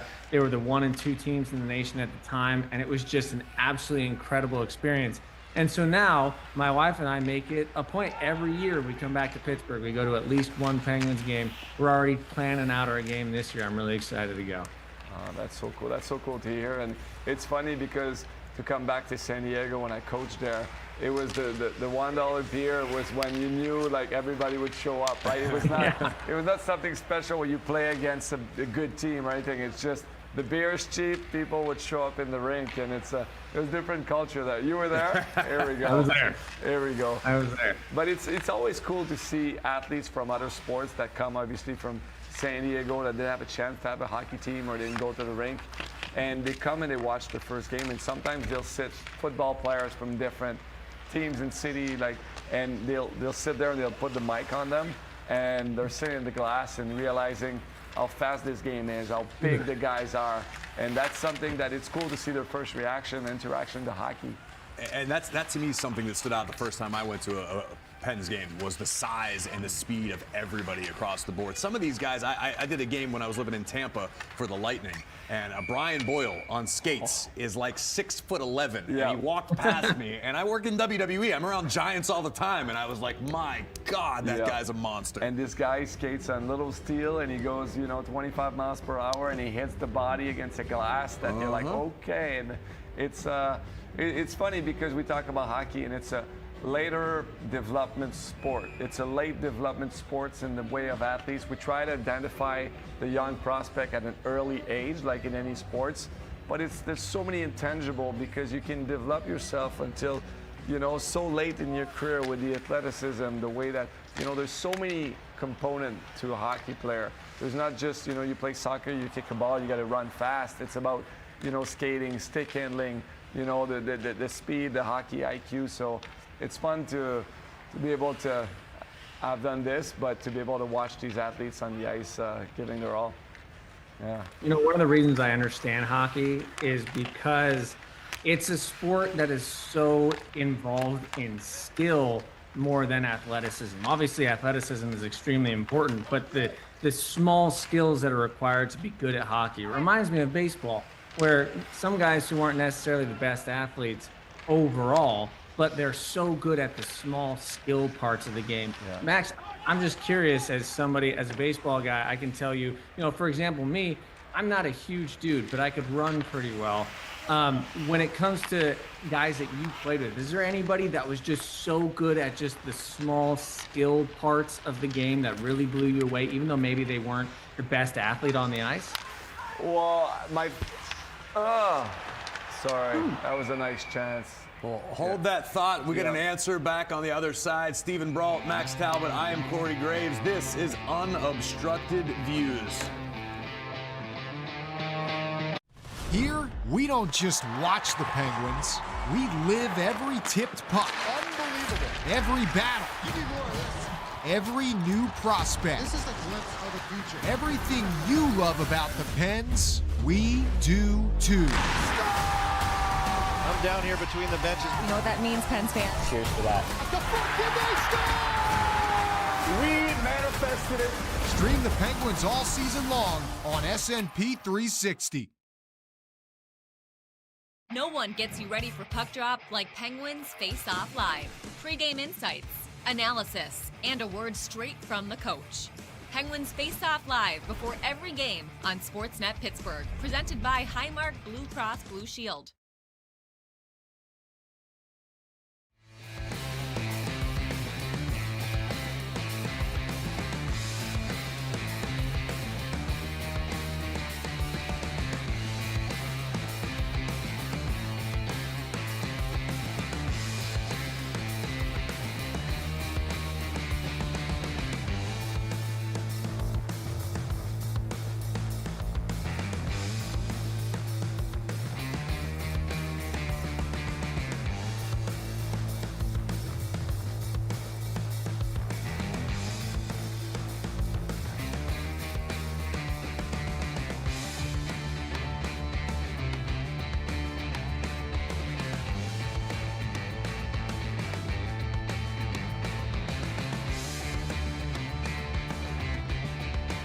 Penguins are doing their best to climb back into this battle tonight. This is Unobstructed Views. I am WWE's Corey Graves alongside Max Talbot and Pirates analyst Steven Brault.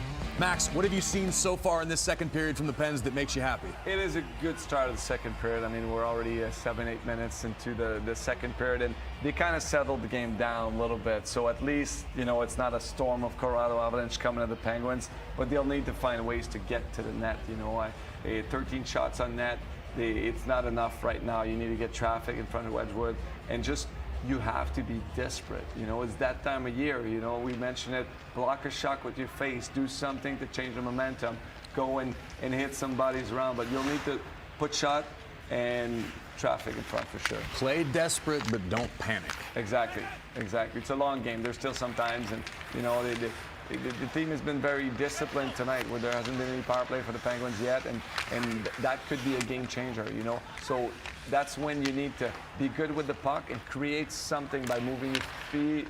Oh, there it is! They might. Good. Justin Brazeau, we need him if we want to make a push and stay in a playoff position. I'm gonna put a hold on this goal right now because there might have been a goalie interference.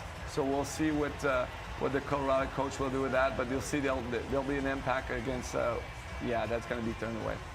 I think that's gonna not count. Yeah, if I'm the coach from Colorado, you're gonna challenge. I'm gonna challenge this, and it was an amazing effort by Brazeau. And hopefully, even if this goal is turned back, like I mentioned, Brazeau's been a good story this year. He started the season in fire. He scored some huge goal for the Penguins at the start of the year. But recently, the puck hasn't been going in. So even if this goal is get back, it sucks for the Penguins, obviously, for what they're trying to do. But for confidence of the player, just to feel that the puck goes back in the back of the net. You got it. It's better than nothing at all. It's good. But if I'm the Colorado bench, I'm definitely going to try and challenge that play. And you'll see they're looking at it. They're talking to video guys. And I looked at the stats before the game. The Penguins are actually 0-8 when they decide to challenge a goalie interference. You know, and you'll see they're challenging it. But the Penguins on that side, on the other side of things, when they decide to challenge goals against, they've been 0-8, and it's such a gray area around the league where you don't know what they're going to call. You don't know the rules. I see Wedgwood there. He kind of put a little ketchup on it, little mustard on it, like he feels the impact. Look at him. Yeah, we in our business, we say selling it a little bit. Yeah, exactly. And that happens in wrestling quite a bit, right? Yes. But this angle, the last angle, you see it very clearly. Just a little push, and he falls down, and now he's going to put his hands in the air. So I don't know. There is an impact that, yes, you can turn it over. But when a goalie dives like that, you're like, I don't know. I have a question as somebody who is new to this. Does it have to be incidental? Does incidental contact still make goalie interference, or does it have to be on purpose? It's a very good question. That's when I talk about gray zone. So the two refs are going to go in the box. They're going to watch the iPad. You see some goals. Sometimes you just shake your heads because you don't know what the rules and the rule is, because it's a perception of the refs, right? On a play like that, I think that he's trying to get his space in front of the blue crease, which is available. If the goalie gets out of the blue, and that's what, if we could see it again, I'd like to see where are the skates of the Wedgwoods to see if it's the player's ice or the goalie ice, because if the goalie's out of his crease, he's looking for fair contact. Game, yeah. But some goalie use that to their advantage also. They're very smart, right? So the line is very fine between what could be the call of the ref. So we'll see the call right now. After video review, there was goaltender interference on the play. No goal. There's no goal. Yeah, that was the first view on it, and I think it's the right call. I don't like the mustard on it, and it's something that I would have taken into consideration. But look at his skates. The skates touch the skates of the goalie. I think Wedgwood is still in his crease, and as soon as you touch a goalie, even if you get pushed into a goalie, sometimes these are the ones that are very weird. Like the defenseman is obviously there, and sometimes he even pushes the player in the net, and these goals will sometimes be taken away. So, again, I mean, being a ref, it's 4-1. I would say, oh, let's go. Let's make this interesting and let it slide. Because they're humans, too. For sure. Sometimes they're human, but it's these are the rules. So you gotta go with that. Unfortunately, the call didn't go the Penguins' way. The deficit remains 4-1 in favor of the Avalanche. Before we went to break, Steven, you had a great question regarding skill sets as pertains to baseball players versus hockey players. Yeah, I was just wondering if Max had any examples of players that he played with that he was amazed by the skills that they had in hockey-specific skills, even if they weren't the best athlete. and who stands out that he played with in his career? Well, there's two parts to my answer, because I used to TED Talks a little bit, sometimes give conference to different companies, and I always use the word skill and talent. And to me, Sidney Crosby is skills, and Evgeny Malkin is talent. You know, Malkin was born into it. I mean, he's very talented. So talent is something, an attribute that comes naturally, right? You're born with it. Right. And Malkin can go back to Russia, put his bag in, you know, a high stick, penalty, bleed. That's when you wish he bleeds, you know, because he's going to have it 4 minutes. So you're wishing, oh yeah, he's bleeding. A little bit. Bit your lip. Gotta puff your cheeks a little bit, get that blood flowing. Oh, it's yeah. a wrestling trick. Oh, I've done that. Yeah. For sure, especially on the lip. Like, come on, let's go. Let's make yourself bleed. So, you know, Malkin goes back in the summer in the Russia. Penalty on the play, number 91. There we Colorado, go. 4-minute double 4 line. minutes. That's good. So we need a quick one in the first 2 minutes so you can get the second 2 minutes. You know, that's very key for the guys. Malkin, again, to finish, he goes home, doesn't skate, touch the ice, you know, for the summer. He gets back in September, still the best player on the ice. It's very easy for him. Sidney Crosby, and people don't like sometimes when I talk about that because, you know, we all think he's so talented, but Sid is not talent. Sid is skills. You know, his biggest quality is that he works to get better, and he has to work at it. Sid goes back 2 days at Christmas. He comes back. You put a puck in his skates, and it's going to be a little, you know, obviously he's very talented, but, you know, face-off wise at the start of his career, Sid wasn't great. And I always remember, hey, Max, next summer I'm over 50 for sure. And he goes in the summer, puts weight on his stick, do all these things, work his hand-eye coordination, you know, so this is skills for me. But to come back to your real question, Phil Kessel with the Penguins was that type of guy. Very talented, but didn't look too much like an athlete, you know. Or him, like the $1 hot dog. Right. They would make, you know, jokes about. Yeah, they would make jokes about him because he didn't look like an athlete. But it's funny, we talked about him with Chris Letang yesterday. But he was still in the gym. But he was a freak of nature in his talent abilities. That, you know, he would go and he would, you know, play golf. He'd be a scratch golfer, right? He would, like he was a very talented. Someone you just can't stand to play against because they're just good at everything. Yeah, exactly. So good. Fair.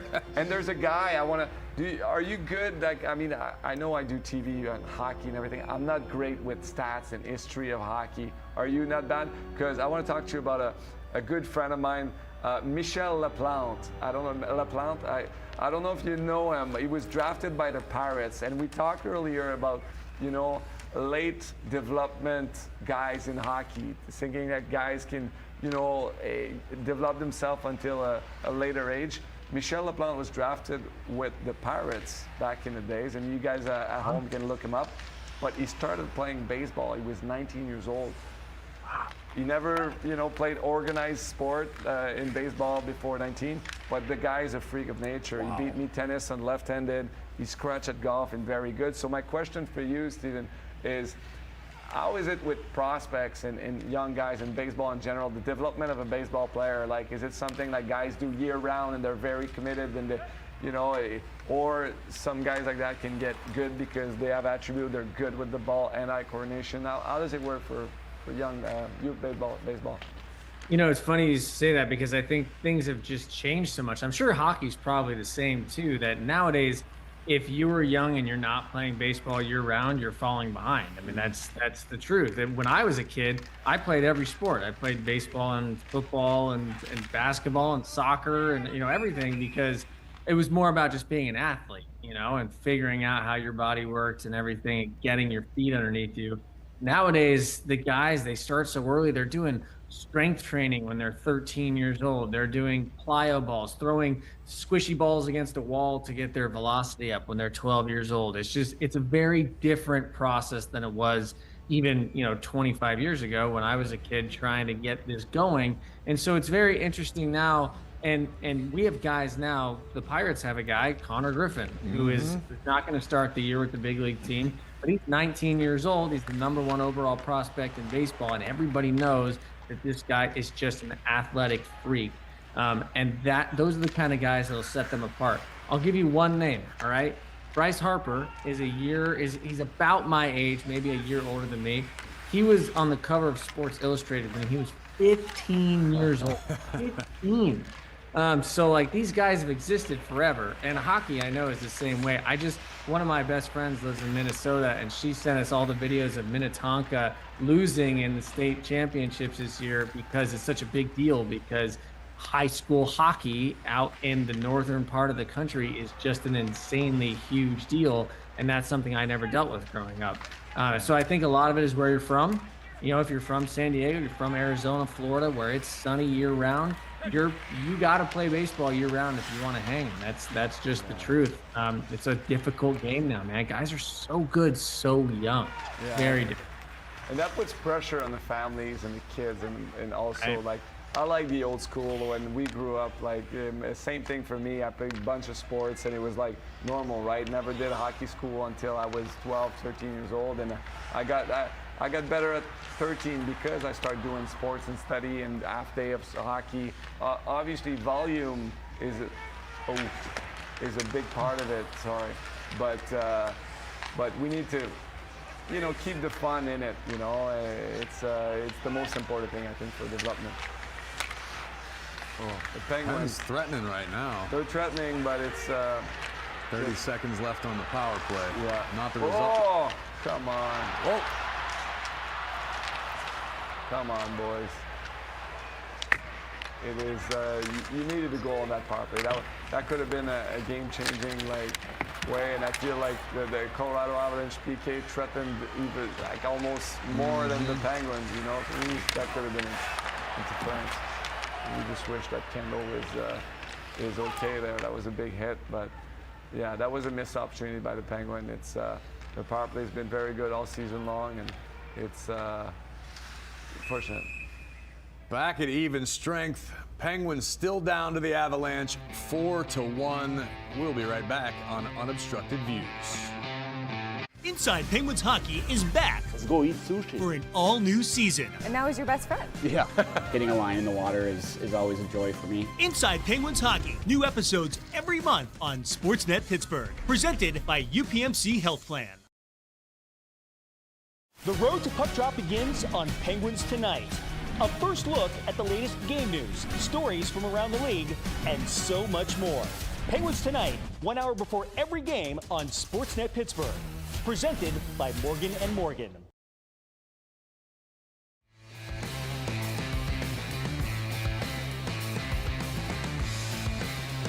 Just kidding. We were about to take a break, but the play on the ice dictated otherwise. Max, off the top of your head, I mean, aside from scoring 3 goals instantaneously, what do the Pens need to do to get back in this? Because this is becoming a one-sided game.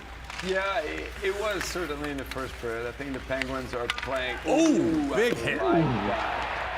Yes, you see, these are the things you need to do when it's not going You said well. you weren't going to suggest starting a fight, but something like a big hit center ice, that'll do it for you. Yeah, and I think it was Anthony Mantha. He's having an amazing season. Yeah, Mantha's been incredible lately. 26 goals, and I was talking again to Chris Lang this morning, and he's a freak of nature, big body, can skate. Missed a lot of breakaways this year because he's in that situation. You can actually take the puck to the net with his speed for a big guy. So, Mantha has been a force this year. So I think that's him that actually hit this guy. Well, now I think we should really go to break. Let's try this again. We'll be right back on Unobstructed Views. Here, we don't just watch the Penguins. We live every tipped puck. Unbelievable. Every battle. You need more of this. Every new prospect. This is a glimpse of the future. Everything you love about the Pens, we do too. I'm down here between the benches. You know what that means, Pens fans? Cheers to that. The front, can they score? We manifested it. Stream the Penguins all season long on SNP 360. No one gets you ready for puck drop like Penguins Face Off Live. Pre-game insights, analysis, and a word straight from the coach. Penguins Face Off Live before every game on Sportsnet Pittsburgh. Presented by Highmark Blue Cross Blue Shield.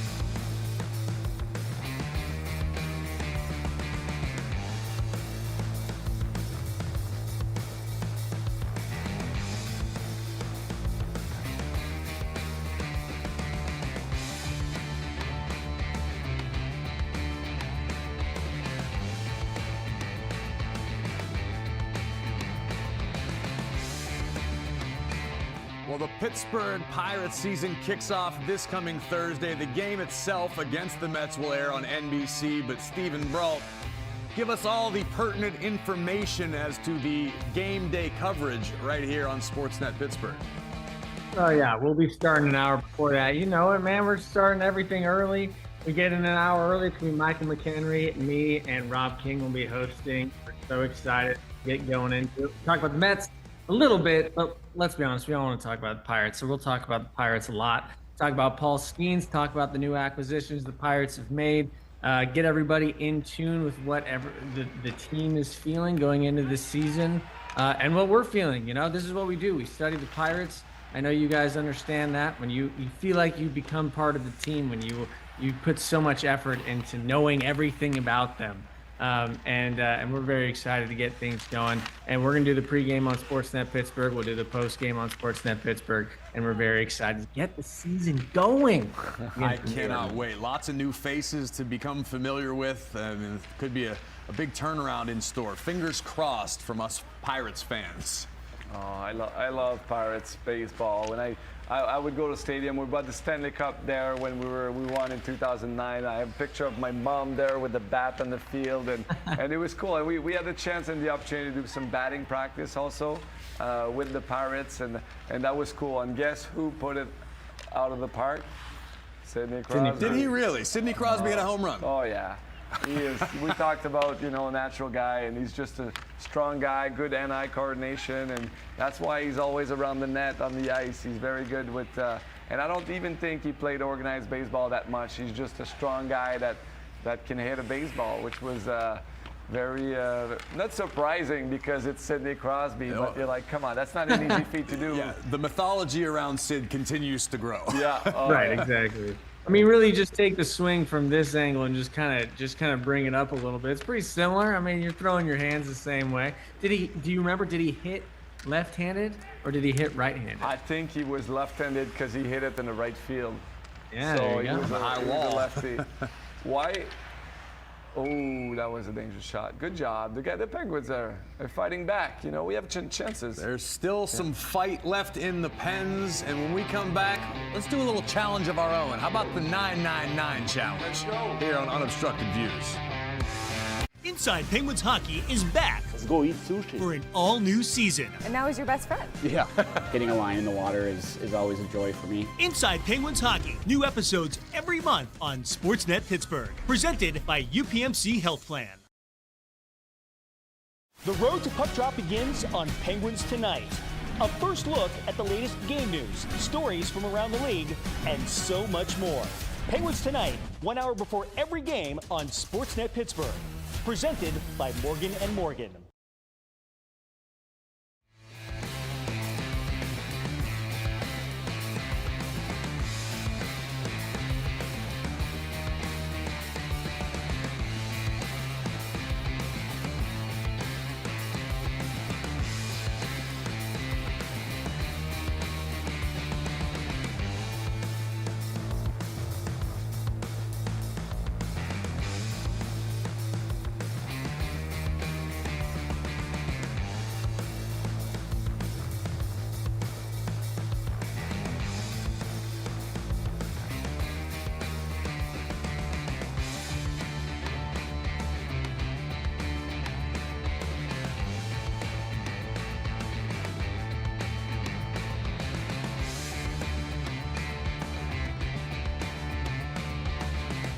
It's Unobstructed Views. Corey Graves, Max Talbot, Steven Brault. And Steven, it is baseball season, and as you can see on the screen before you, many teams around the major leagues are offering the 999 challenge. For those of you unfamiliar, it is 9 hot dogs, 9 beers in 9 innings. It's certainly a tall task, but I personally have a little bit of an issue with these pre-made 999 boxes. Those are not full-size hot dogs. That's cheating.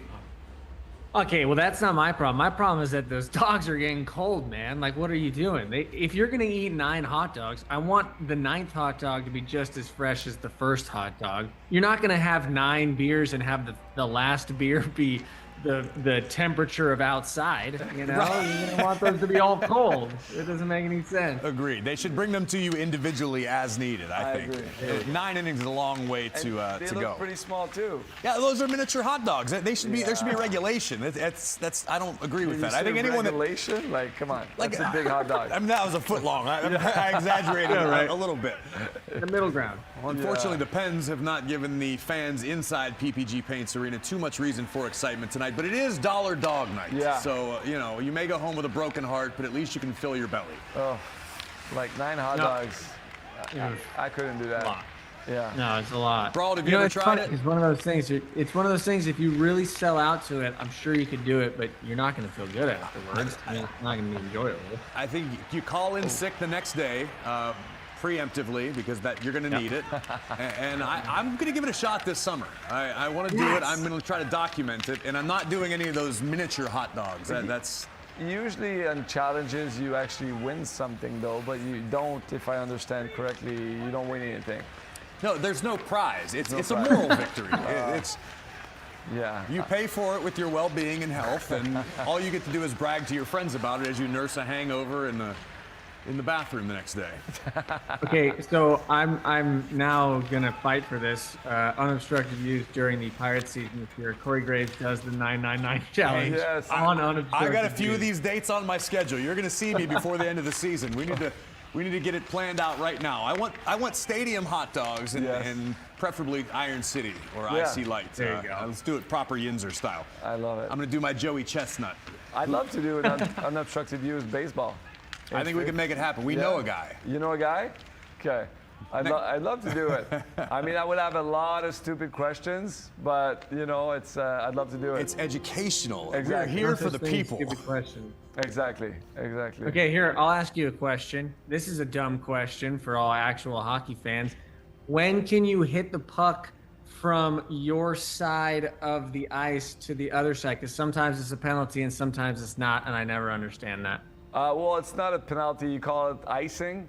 So you got to cross the red line before you put it in the opponent's territory. So if you don't cross the red line before you put it, and oh my God, that might have been the dagger. Yeah, that hurts. 2:30 to play.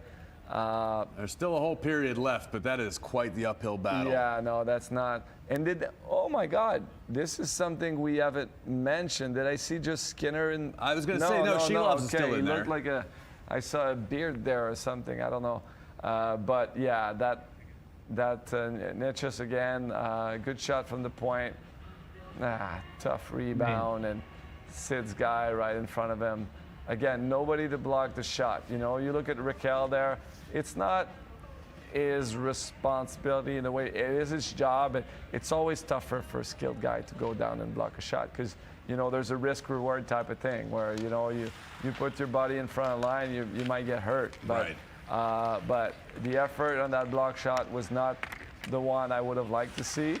And after that, the rebound control for Shelov, as a goaltender, there's pads. You talk about butterfly. The way is to angle your pads with an angle, right? They were totally flat, his pads, so the puck comes back right in the slot. Ricochets off. Exactly, and if you can use your stick there, the puck was a little wide to use your stick, but you can actually use your stick to put the puck in the corner. And so bad rebound control, missed block shot, and Sid's on coverage. He was a little late on coverage, so it's a lot of bad things that tomorrow you look at the video, you're like, this one was, you could have taken back. So it's 2-3 goals defensively that the Penguins are like, if I'm the coach, you're like, it's not like Carolina, right? There might have been some teaching tools against Carolina, but everything was bad. Tonight, the Penguins are actually not playing that bad, but they're getting dominated in the big scoring chances.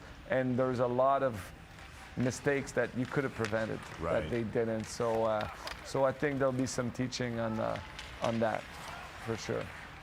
You guys have the most wins in the NHL, right? Yeah, they're the best teams by far since the beginning of the season, the Colorado Avalanche.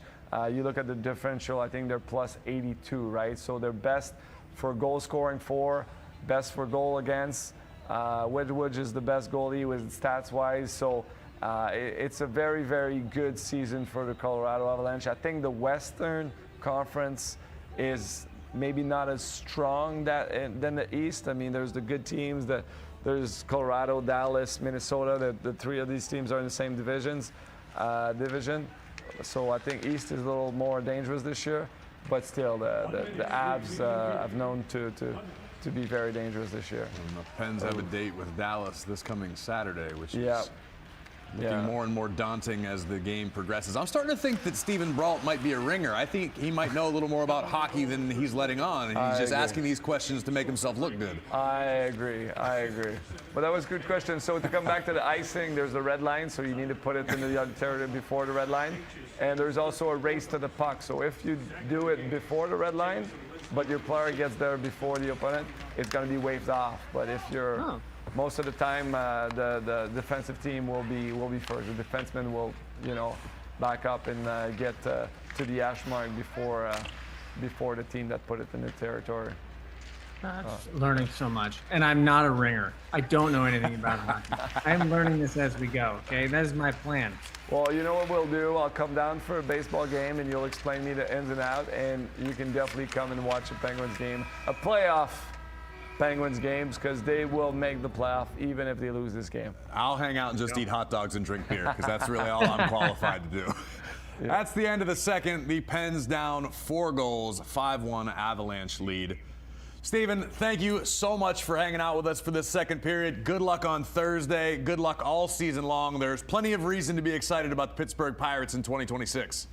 Absolutely. Can't wait to see the Penguins in the playoffs. Hopefully see the Pirates follow suit in their season. So great to talk to you guys. And Max, I'm going to hold you to it. I'm going to bring you on one of these shows. Okay, this is going to happen. That'd be great. I'd love to come for sure. And if it's not one of these shows, I'd love to be at the park also. Awesome. See you there. You guys.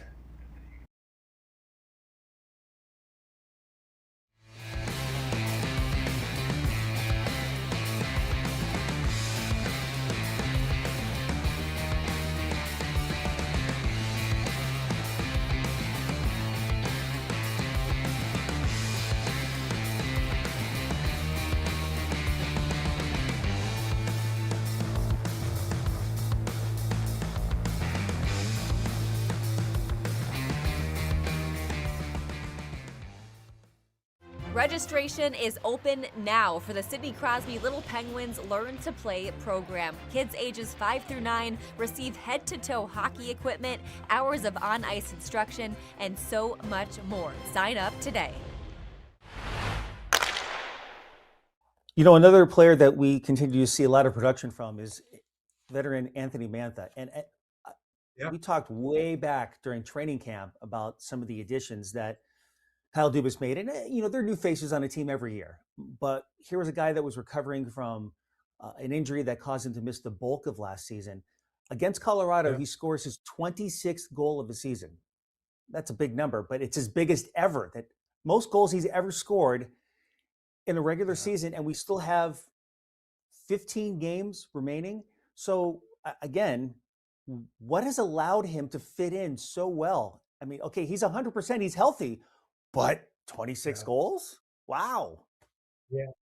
No, Dan, the way you summed it up, I mean, first of all, I think they're all loving playing the game, right? They're in a great spot, probably mentally when they're out there. I mean, I think that's a coaching staff thing. Dan Muse has been probably very upfront with all the players, let them know where they're at. They understand their role on the team, and each and every one of them. It just looks that way to me.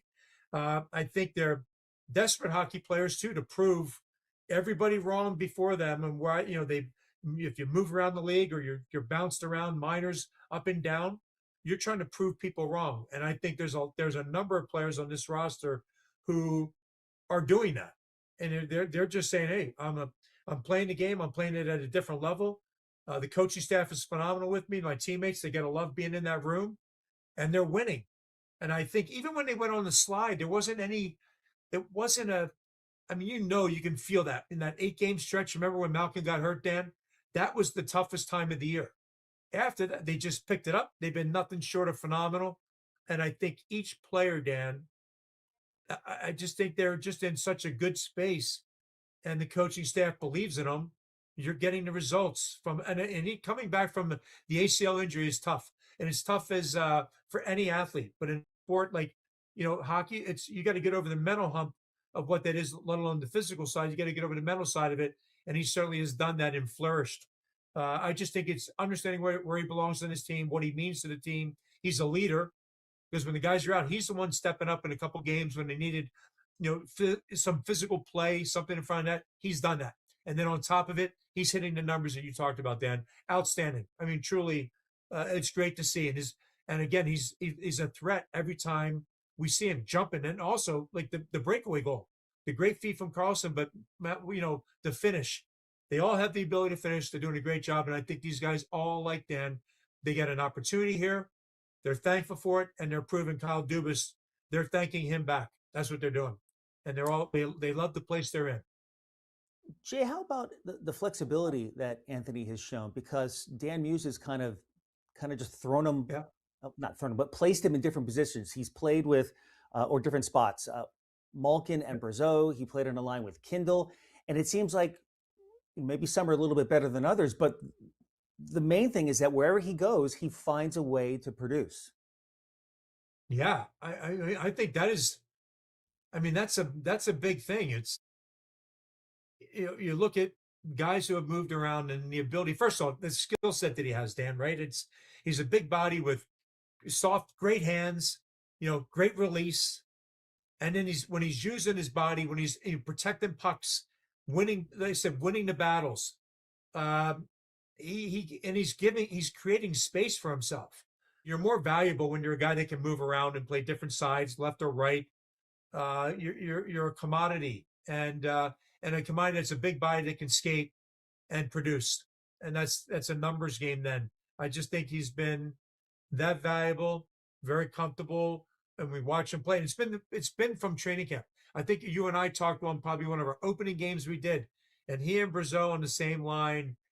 Just had a natural look, and they're certainly performing and have done that, minus injuries for Brazeau, but they've been a huge part. But I think Anthony Mantha, the skill set alone, Dan, he provides it. And what I really liked was when the game was a little quiet, he was one guy that was kind of stirring it up, just by being tough in front, battling, and never say die kind of attitude.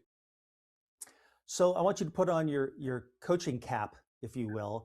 When the Penguins are completely healthy, that's a lot of wood up there I'm knocking on. But when they are healthy, where do you put him in the lineup? Because again, as you referenced, he had a really good run on the mutant line along with Gino and Brazeau for a good bulk of the season. But now Gino has found a connection with Chinikov. Where do you put him with the thought that that's the best that he can be as far as being an important part of the offense on this team? Yeah, for me, I'm going right back to Crosby, Rakell, and Rust up top. I'm keeping Novak between Chinikov and Malkin, and I'm having Kindle between Brazeau and Mantha. And then the fourth line has been, as we talked about all year long, Lizotte, Achari, and Dewar. Now again, we understand that in the perfect world, if everybody's healthy, that's what I would do. That's how I would look at it. That's where I feel each one, Dan, each player has truly benefited a line in one way or another, and it's made them so deep that you've got production up and down the ladder. And if it ever goes quiet, which can happen, then you can adjust a little bit. But for me, I'm going right to what I just mentioned. Get Crosby right back in the middle between Rakell and Rust. Chinikov and Novak with Malkin are too good. And then you have that big line with Kindle, and I think they make Kindle, he's comfortable out there when you have two big boys with you and who can skate and who can finish. They have the offensive mindset. That's where I would go. And the fourth line has been great all year long.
Welcome back to Unobstructed Views. I am still Corey Graves from WWE, joined as usual by the Stanley Cup champion himself, Max Talbot. Max, not a lot of cause for excitement on the ice tonight by the Penguins. They're still down 5-1, but we were talking to Steven Brault moments ago, and we mentioned this historic event that you were present for.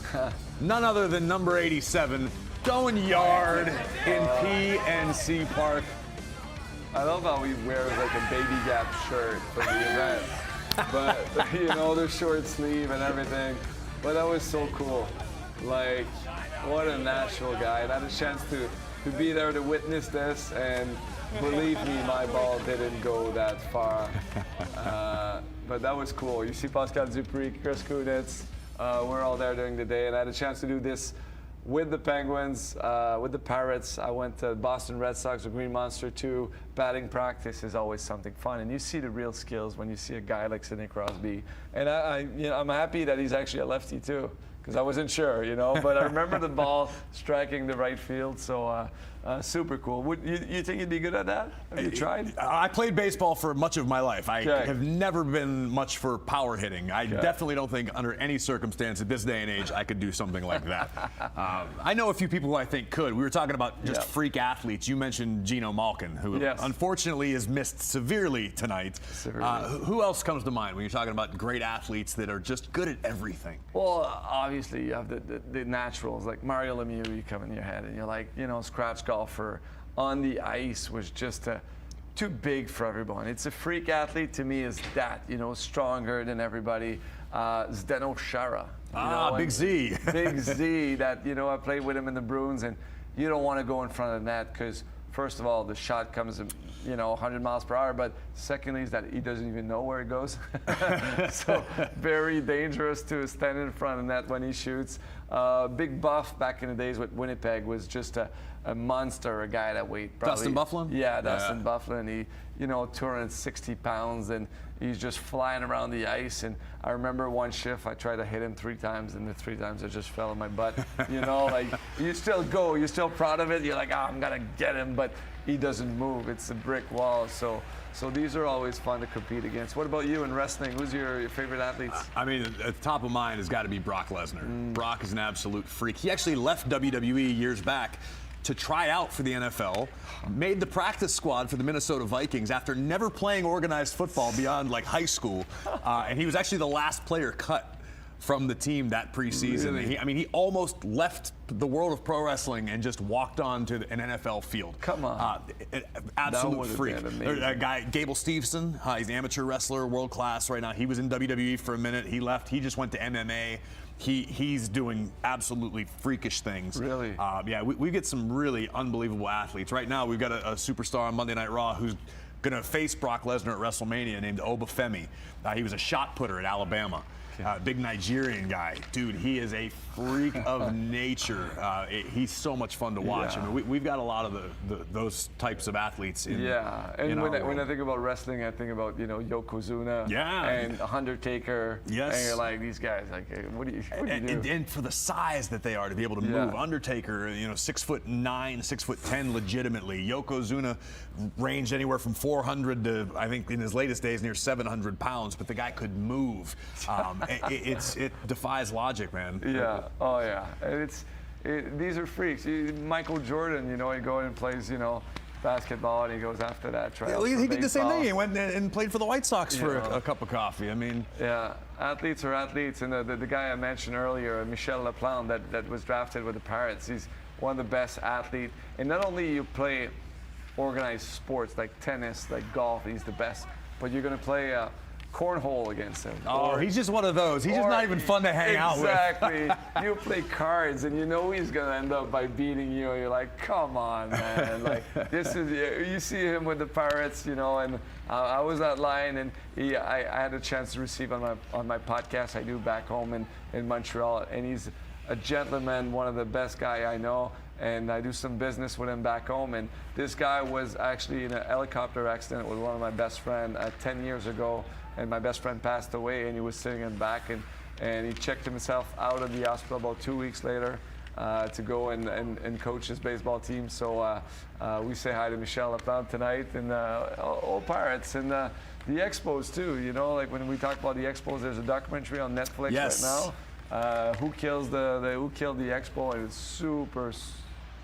Oh my God, that's a nice save. But you know, I know we don't want to say this game's over, you know, because it's, you know, stay in front of your TV. You never know what could happen. And it's a season like that for the Penguins, right? Like, but these are the chances that you got to capitalize on, for sure. You said you were talking about the unforced errors in this game to this point. That's what's killed the Pens to this point. And that's Tommy Novak coming out the corner, but you can't help but to think about what if it was Evgeny Malkin? You know, same spot on the second line with Brazo and Manta and if nothing else, a player the caliber of Malkin is just going to disrupt everything. Yeah. To have that level of skill always present on the ice just changes everything. Sure. You can't replace a guy like that. Yes, he's getting older. Yes, on back-to-back games this year, sometimes you could feel that his strides might not be the same, but he is a game changer because of his skill level. You know he's going to be dangerous, and it depends on the power play on that.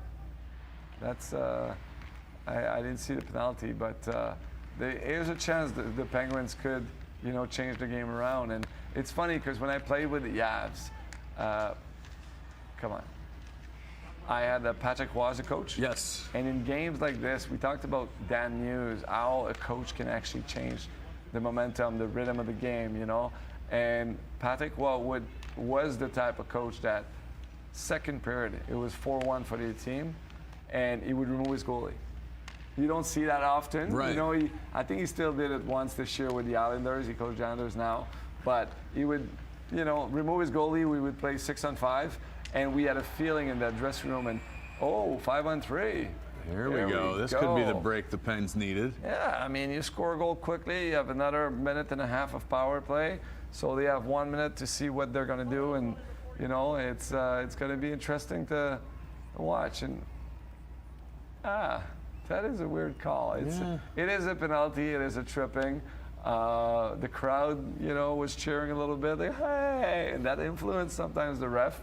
But I don't know. It's a weird call. And you don't see that often, you know, going to the legs. Timeout for Dan Muse there. It's the right time to do it. And look at this guy on the right. We talk about freak of nature. Yes. Brent Burns. He just beat a record recently with the most consecutive game that he didn't miss. So he's been playing so many games. Right. And he is a hunter. If you want to go check him out, check his page or whatever. He lives on a big ranch where he has weird animals, and he has like snakes and reptiles in his home, and he has his rifles, and he's a very out of the ordinary, and he shows up to games sometimes dressed in camo, and he's got the big beard. So he's a character, and it's fun to see that. Guys like that in the league are definitely people to know about, you know. But characters. Sports needs characters. Yeah. Oh yeah. And this guy used to be a forward. He started his career as a forward with the Minnesota Wild. He went with another team after San Jose, I think, and now he's with the Colorado Avalanche. And they got him 2 years ago, I think, or 3 years ago. And he's a guy that changed from forward to defenseman, adjusted his game, and it's rare that you'll see that. That's very uncommon. So you have more defensemen going to forward sometimes. Then the opposite is kind of weird because, oh my God, the ref. Oh, what a turnover. That's going to cost. That's going to pay for the Penguins. So let's see what they do here. They got Manta, Raquel on the ice. Oh my God, Sid. It is, yeah. I'd like to see a little something out of Rusty tonight. Yeah. Been relatively quiet. Haven't had to say his name too often. Yeah, the first line was -2 after the first. I don't remember the fifth goal who was on the ice against. But they're minus. Great pass by Sid. Oh, come on, Rusty. Yeah, so it's not the best. But obviously, people forget sometimes whether you're a top defenseman or a top line player, you forget that you're. Ooh, great save. Oh my God, again with the blocker. Oh, nice play. Here we go. Oh my God, blocker save again. Wedgwood is on the one. You get 4 seconds to make something happen, but no, it's not going to happen. Please get one. Oh my God, what a save. There we go. Pens are showing signs of life. Yeah. That's what I said about Manta. Yeah. He's a truck too. But I mean, Sid's on top of the pile there. Yeah. Love seeing that. Rusty. That was a big kill by Wedgwood. Well, maybe the Pens want to stick around. We've got Friday night SmackDown headed to PPG Arena here this coming Friday. Yeah. Well, they're showing fight, and that's what you want to see, right? Definitely. Little, I don't know if it's fight or frustration, but you know, it's okay. They have character guys, and oh, that's Burnsy. Two big boys. Oh, hey, that would have been funny. Yeah. Oh, well, you want to see character. You want to see that. You know, it's not the game you wish you would have had tonight against a good team, but look at these saves from Wedgwood. Boom. Yeah, I mean, he's Bad incredible. Shot. Yeah, that was not a great shot, but this one was a very good save. The rebound. Oh, Manta with between the. Oh, okay. Okay, they were saves, on but that right leg. oh, is that the crossbar or the? I couldn't tell if it was a crossbar or off the Avs player. Oh, Raquel, come on. That hurts. That just hurts. When you're in a scrum, anything happens. Oh yeah. You know, you got to use your finger in the eyes. You got to use your stick to nub the guy in the ribs. In the you know? ribs. Oh yeah, there's a bunch of tricks that you can use in pals. A little bit like football, right? Like my buddy was talking to me about strategy in football, where you get the nut check kind of. Yeah. You know, in big scrum and Yeah, everything when yeah. there's a fumble. Not fun. We don't do that in hockey though. So 5-4 still. You know, the Penguins need to score a goal now if they want to bring a little energy to the building and hope. But well, you see Phil There's Bourque. the old 2-9er right there. Yeah, the old 2-9er. Did I ever tell you what I did with the old 2-9er? He was a broadcaster when we played in that season we won the cup. Sometimes you get close to media, right? He's an ex-player, he's a great guy.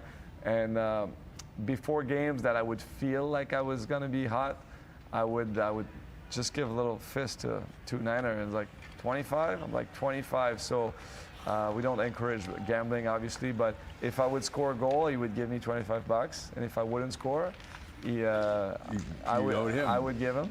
But the funny thing is, got Game 7, obviously. Oh my God, good save again.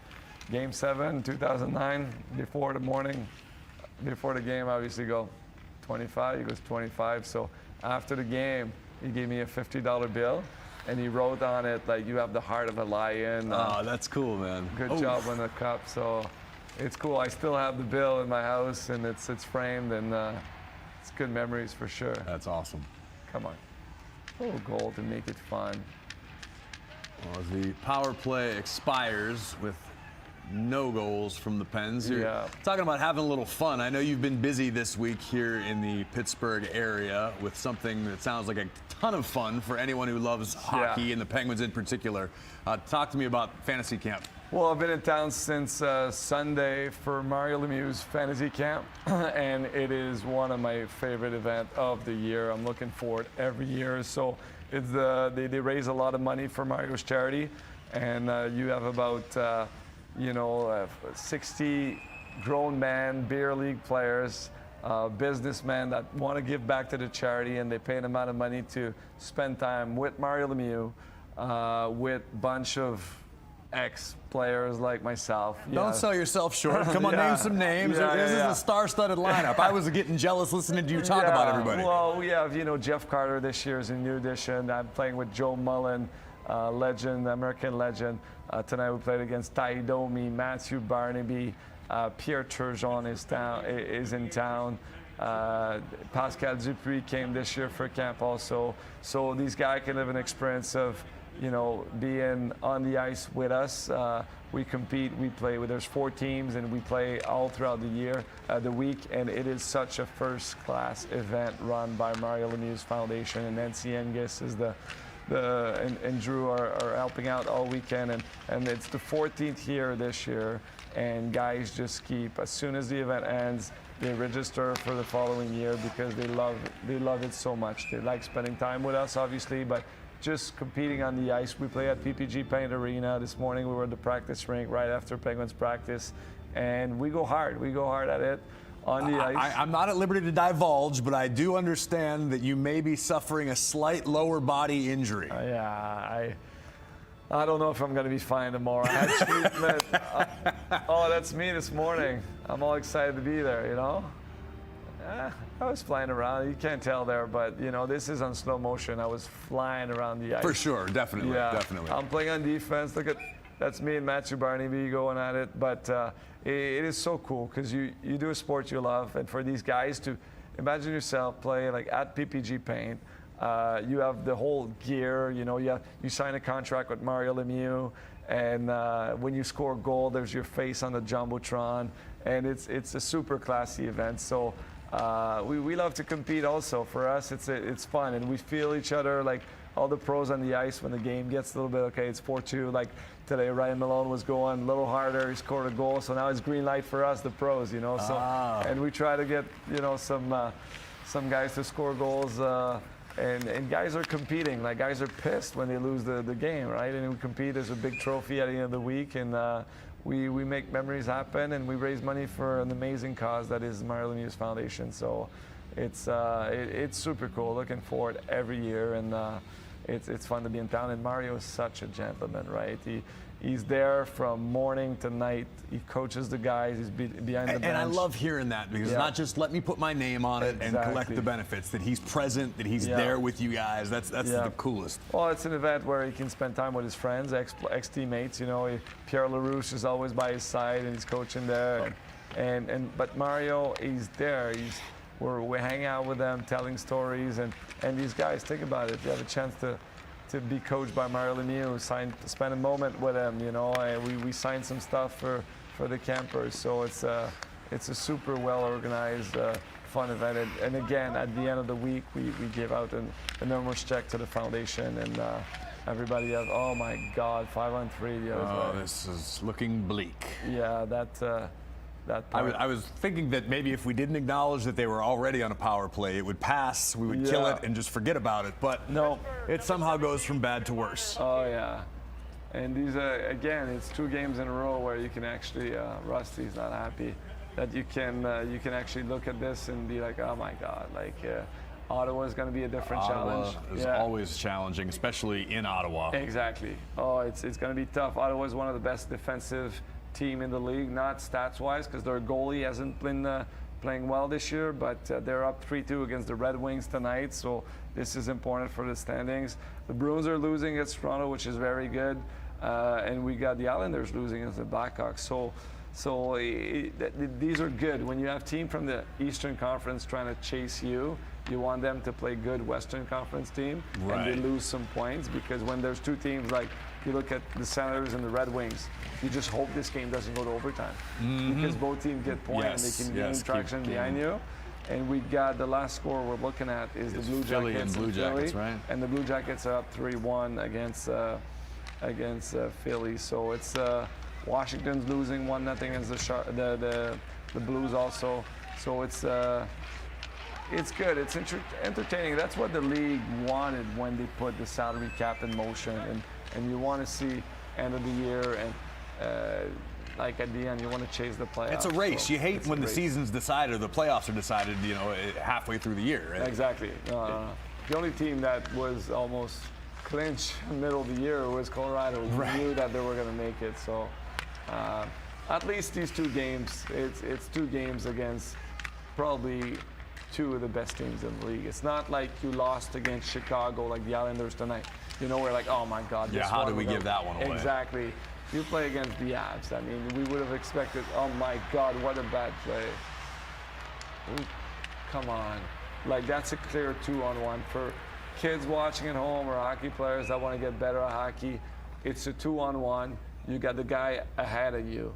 You got to move the puck, because just exactly what happened there, you have to stop at the line if he doesn't give it to you. Right. So, okay, Sam Girard put the play, and that's Letang that was on the 2-on-1. And you see in his body language that he's not super happy. Is that Tommy Novak, I think? No, 19. It was Connor Dewar that didn't make that pass. And that's just an inexperienced thing? Yeah, stress and experience, but it is a huge mistake that, you know, if I'm the assistant coach, I'm going to watch this clip after the game to get better. You know, these guys have a chance to have good coaching, Bonino and everything. Pressure and experience, but it is, to me, it's like almost the base of hockey. You're like, oh, another 2-on-1. See if they can make something happen. Great D. That was dangerous. You get pushed like right before, but that was a hard pass too. Execution's not there. A game like this, 5-1, and that's just execution. You know, like it's a good defensive play by my buddy I played with, Noel Cherry, and just too hard of a pass. I would have liked him to probably take the 2-on-1. You know, there's a guy in a break. Yeah. Again, the decision of the non-puck carrier. Right. That do you force a breakaway? But you take away the 2-on-1. If he would have slowed down and timed himself, then you create a 2-on-1. Right. It's not as dangerous as breakaway, but there's option. There, you force a bad pass. You didn't need a perfect pass, and you got a guy on your tail. So, again, when you're not in sync as a team, like the Penguins have been the last 2 games maybe, these are the type of mistakes you do. And we're talking about offensive mistakes, but they did too many defensive mistakes also tonight. So, again, I think there'll be some clips to watch from this game, but certainly that news is not happy with this, and you just don't want this to linger, and you can't bring this to Ottawa on Thursday because it can. Is there a possibility that inside the locker room, coming off of the loss Sunday, followed by this, that it starts to chip away at the confidence? It seemed like the team was kind of on a roll. Do you think two bad losses in a row, will that'll shatter things? Well, before tonight, there were 4-3-3 in the last 10, so it's acceptable. But not great. 11 points out of 20, but they'll need to wake up before the end of the year, and we'll be right back just after this for the end of the game. Here, we don't just watch the Penguins. We live every tipped puck. Unbelievable. Every battle. You need more of this. Every new prospect. This is a glimpse of the future. Everything you love about the Pens, we do too. I'm down here between the benches. You know what that means, Pens fans? Cheers to that. The front, did they score? We manifested it. Stream the Penguins all season long on SNP 360. No one gets you ready for puck drop like Penguins Face Off Live. Pre-game insights, analysis, and a word straight from the coach. Penguins Face Off Live before every game on Sportsnet Pittsburgh. Presented by Highmark Blue Cross Blue Shield.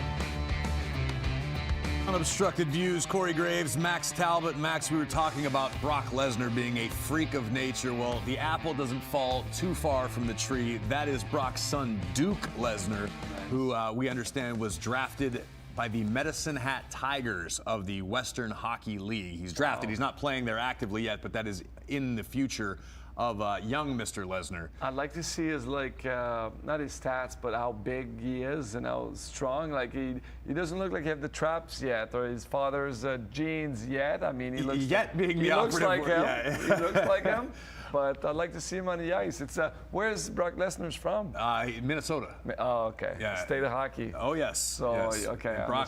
All of Brock's children that I am aware of are freakish athletes. Really? His daughter Maya is a monster in shot put. I forget where she's going to school, but I mean, like I said, the apple doesn't fall too far from the tree. What is shot put? Shot put, when you hold almost like a cannonball and you spin and throw. Okay. Yeah. It's a power sport. Lancer du poids. Yeah, sorry. That's what do you French. call that? Le lancer du poids. I'm going to stick with This is your 101 French lesson from Max Talbot. Every time I do this, I learn. I'm learning French, I'm learning hockey skills. That's a hot dog. That is a hot dog.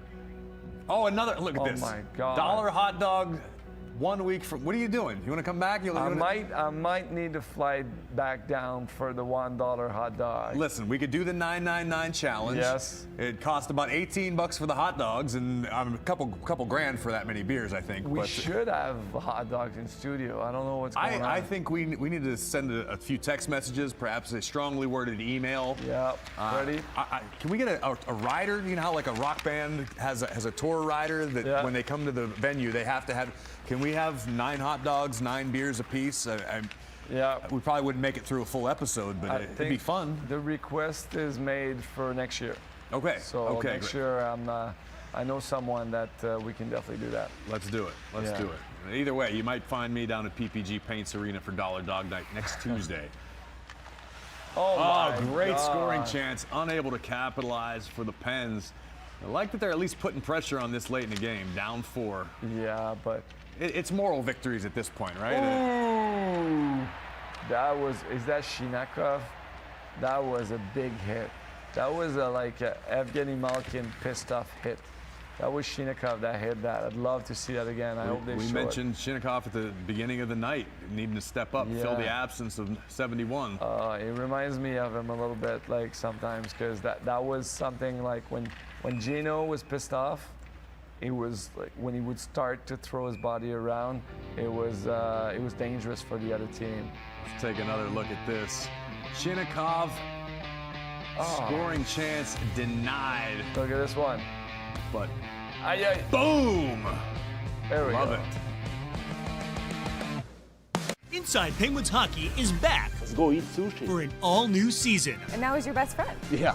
Hitting a line in the water is always a joy for me. Inside Penguins Hockey. New episodes every month on Sportsnet Pittsburgh. Presented by UPMC Health Plan. The road to puck drop begins on Penguins Tonight. A first look at the latest game news, stories from around the league, and so much more. Penguins Tonight, 1 hour before every game on Sportsnet Pittsburgh. Presented by Morgan & Morgan.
Here in Pittsburgh, we are still hunting for our playoff berth. Across the state in Wilkes-Barre, however, the Baby Pens have clinched a playoff spot for the 2026 Calder Cup playoffs this past Friday. Congratulations, Max. I know that's a place that you hold very near and dear to your heart, Wilkes-Barre, PA. I had some amazing time there. You know, 2005 was the lockout year, so the league was so strong when I played there. I played with Fleury, I played with Colby Armstrong, Matt Murley, Paul Bissonnette, the great media guy now, influencer with Barstool. Spitting Chicklets. Brock Lesnar was on his podcast today, yes. You see, like... Worlds are crossing over. We're making things happen. You know, Ryan Whitney, that they're hosting together, and they're doing great, right? I think they created something like a monster where it's fun to... You know, I love seeing Biz on TNT and the way that they analyze the game and make it really friendly and human, right? So all these guys, we learned to play professional hockey together. There it is. There we go, Raquel. Sydney's got a point. That was a good forecheck. I think it's a little, you know, perhaps late. a little, too late. But yeah, but at least they're showing fight, right? Like that was a good forecheck. They went on hunt the puck, so there's never like they're not gonna just sit down and watch. And you know, Raquel was there, Russ behind the net throwing his body around, and that is what and look, that's what Sid does, right? He sees the ice so well. Recuperated the puck with his skate, and that's the ability that we talked about, like the skill of Sidney Crosby. It's like Neo in the Matrix. Like Yeah. he can see all the code and he can see through The everything. game slows down, Yeah. right? Another guy would have panicked and just I would have panicked. I would have try to rough it through the goalie, but Sid just stops the puck with his skate and find Raquel by the net. So Well, you mentioned earlier that the greats can extend time and create space, Yeah. and that's Yeah. what Crosby does better exactly. than anyone. In a situation like that, Sidney Crosby, I'll always say it. You know, he's obviously a very, very talented guy, and I don't want to, take away any of that. But like, he is the best grinder of all time, and by grinder, I mean just a complete player that goes in the dirty area and goes and doesn't just play and try to dekes guys and make it look It's not easy, just right? finesse. Yeah. You look at Kucherov that plays for the Tampa Bay Lightning, leading league in scoring this year. It's a different type of player. He has the puck on his stick, he slows down the game and makes it a little bit like Gino. Make it look easy, but that would have been nice. That would have been fun. It would have been great. I mean, and there's 7:49 left. That's enough to make this a hockey game. For sure. 3-on-2, 4-on-2, 4-on-3. Boom. Oh! Like, you take your way, and we want to talk about it, and we have to talk at the first start of the game tonight. Respect where it's due. Respect where it's due. Wedgwood played last week, got 3 in the first period against. And even we talked about the first goal of the Penguins, that the shot from Shinnikov that, from the blue line, that was like, I didn't like that goal. You said instantly he wants that one back. Exactly. So, but what a performance he's given tonight. The Penguins are very respectable 30 shots against a good team, but this game the start of the game belongs to Wedgwood, because he made some very difficult save look easy. Yeah, especially on the penalty kills for Colorado. 5-on-3, had huge blocker saves.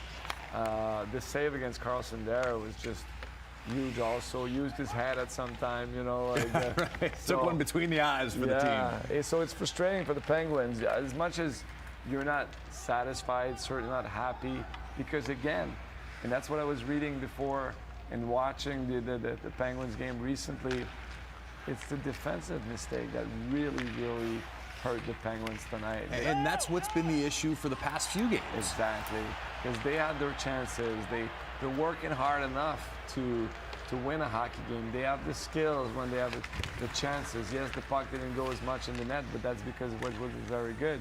But defensively, just a mistake as a coach that you look, if we would have done this and this, differently on that play, it would have not went in. It's not one mistake, it's often 2 on the same play, and that doesn't forgive. At this level, you're not going to survive that. Exactly. So you go back to the whiteboard, and you talked about this, you watch it on the video, and it's you can beat that team. You play in a best of 4. There's a chance you can beat the Colorado Avalanche. You played good enough, but you'll need the saves. They just did 2 weeks ago. Exactly. You'll need the saves. So that was not perfect tonight from Shilov, and you need to clean out your defensive game. That's the main thing for me right now for the Penguins, to be able to find the way back to victory and make the playoff, because it is a tight race. And talking about tight race, we talked about the Wilkes-Barre-Scranton, my time there. Clinch a playoff, and that's always good for an organization, because you want the model now for NHL team is to build from development, to build from a farm team that has an amazing goalie, that has good prospect, that you give them time to live the pro life, learn to go in the trenches. It's a tough league, the AHL. It's not as clean as the NHL. We call it the jungle sometimes because the schedule is harder.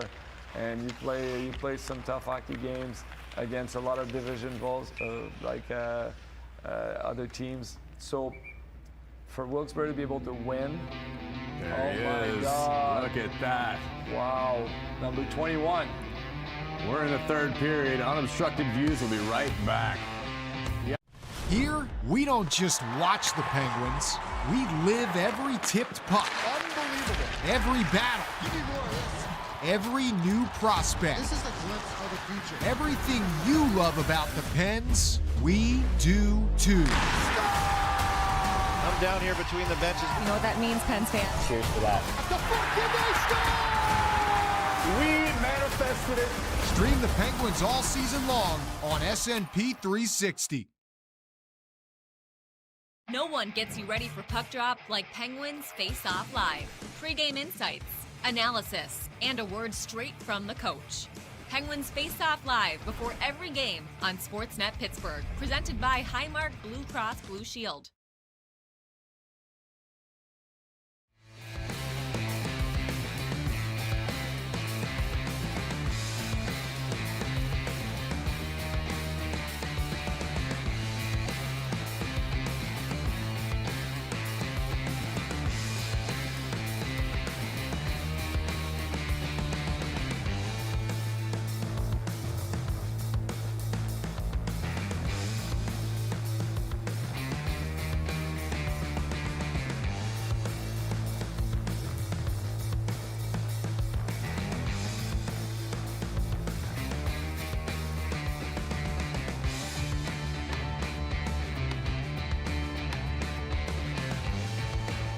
Tonight's game creeps toward a close. We got to pay a little respect and give a little credit where respect and credit are due, Max. Well, when the best player in a game is the goalie, it's always tough, you know, because goalies will have game off, will just play normal sometimes, allow some goals. But when the best player is the goaltender in the team, it's frustrating for a team, right? You keep attacking, you had your chances. He made big saves, so it's kind of frustrating when you see a goalie that's really in his moment in the flow. You're like, oh, it's going to be a tough long one. night. It's very intimidating also for a team, because sometimes you're like, oh, the goalie looks bigger, he looks confident. That's really a mental aspect of it. So do I do this move on that, or it's going to be too easy for him? So not because the lack of try from the Penguins, it's really you played against a good goalie, and the Penguins, you look at the shots, they have more shots than the Avalanche tonight. So they've worked. Sometimes the momentum switch against the best team in the league is tough, because except from his goal, Nathan McKinnon, the best player in the league, in my opinion, we haven't seen him. He hasn't been much of a factor tonight. You're right. Exactly. So it's really that type of game where you're like, crap, like, how do we score more goals? And again, how do we defend better? Don't play against Wedgwood. Exactly. That's the start. Yeah. Oh. And an empty netter. They tried. I like it. I like that. I mean, 5-2 is tough, and especially for a team, you know, the goalie's out of his net early with 3 minutes 40. It's exciting because usually when the game is very tight, it's a one-game lead. Mm-hmm. You take away the goalie and you want to try to reach the red line because you don't want to have a face-off in your zone. But when there's 3 minutes 40, you just shoot for the empty net. Mm-hmm. So, you know, you smell blood and you're a player, you just want to be on the ice because you know the net's empty and you can do those type of goals. Points. Exactly. Rack up points at the end of the game. So 6-2, game to forget. Tonight certainly not going the Penguins' way. No. What do you want to see out of the Pens on Thursday when they head to Ottawa? Aside from defensive adjustments, which you mentioned. Exactly. That's the first thing. Clean up the defensive side of the puck. I want to see Malkin back in lineup. We won't know if he's back. That's something just a wish. But come back, you know, with a better start too. I mean, we talked about. They came out of the gate strong tonight. They started aggressive. They started fast. They just couldn't capitalize after Shinikov. Yeah, maybe how do you manage momentum? Because when there was one shift after they made 3-1, I think, that Shilov left, right, left. There was, you know, like so many shots against him. So how do you manage that? What can you do to change momentum in a game, knowing that, you know, it's gonna happen in playoff. The other team, it's 4-1 in the first. Well, you can't lose that game, right? Yeah, so how can you build back your game and kind of calm the game down when this happens, right? You just, you know, ice the puck. Like, again, start a scrum, do something. Start having a very, very intense shift by keeping it simple, putting the puck and going on the forecheck. But defending, in, you know, like they did when the momentum was for the Colorado Avalanche was not good enough. 21 goals in the last 4 games given up by the Pens. That is not a stat No. that you want to see when you're trying to earn a playoff berth. No, and they always say, you win championship by good defense, and that's something that, they'll have to talk about together. And it's not from the lack of commitment in some way. I see effort in their game. I see commitment. Twice in the game, I think, or 3 times even, there was opportunity to block some shots or clear out the front of the net. And these are effort that you need to do if you want to really, and they have the players to do it, but it has to go through the whole lineup. Sometimes, even if it's not your role, we saw Shinikov, throwing his body around tonight. Well, again, like when Evgeny Malkin was doing this, we knew we were unstoppable because everybody's committed to the mission, right? It's the only way to win. The league's too strong, and you can't have a week where you don't feel as good. You're like, let's just go through it, especially not with 11 games left to play, and the schedule is not going to be easy. And I think for the month of March, I was looking at stats too. I think they played 11 games since the start of March. So they have the toughest schedule. They're in the midst, like the traveling. We're on the and tail everything. end of it now. Exactly. But So, and then there's stats too about how many games you play against team with a winning percentage, and they qualified. I think the Penguins had the 5th toughest schedule also for that regard. So it's good because you want to play significant adversary fighting for playoffs, but the points won't come easy, it's for sure, until the end of the season. Well, to take it all the way back to the conversation we started the night with, this is a Penguins team that wasn't expected to even be in the conversation when it came to playoff time this year, and here they are still contending. They're having a rough go at the moment, but hope is not lost. Hope is not lost, certainly not. I mean, for the Penguins fan that are watching us from TV, like at home and on their TV, it's like, just feel fortunate to have that type of season. That means something this year. Because even me, as the biggest Penguins fan, ex-player, like, you want the best for all these guys. You want to see Sidney Crosby in playoff this year, and there's hope for that. And they gave you such a good effort throughout the season, And you look at Kyle Dubas again. We touched it during the game. The way that Dan Muse has been able to bring fun to the rink and being, a different way of playing for them, looseness around the ring, the energy that he's brought. Is all positive for the future of the Penguins. So this playoff race, and even if they don't get to make it, and I hope they will still be in the playoff after this loss tonight. But it's all good experience, like for a Kindle, a Koivunen, for all the youngest guy in the team. It's good experience just by playing with Sidney Crosby, with Malkin, with Letang, with Carlson, but also learning to fight and how difficult this season is to be able to make it. Yes, you're in that situation right now where you're a playoff race. This is good experience. There's no substitute for experience. Exactly. It's the best teacher in the world. So. Yeah. It is good stress for them to learn to make it. And I hope they make it because it's a team that when they're in sync, and they make little adjustment, you don't want to play the Penguins in the playoff with Sidney Crosby leading the charge. Like they could be a very, very dangerous team. And if we look at the scores around the league tonight, Boston lost, Columbus won. Columbus won. I think the Islanders were losing against Chicago. They lost. So you just hope there's no. It's not in overtime, but they lost 4-3. So, the Blue Jackets and Flyers didn't go in overtime. Islanders didn't get a point either tonight. So, it's good. It's not a game that you look back and, like, even the Senators and Red Wings didn't. There's no overtime. Senators won 3-2.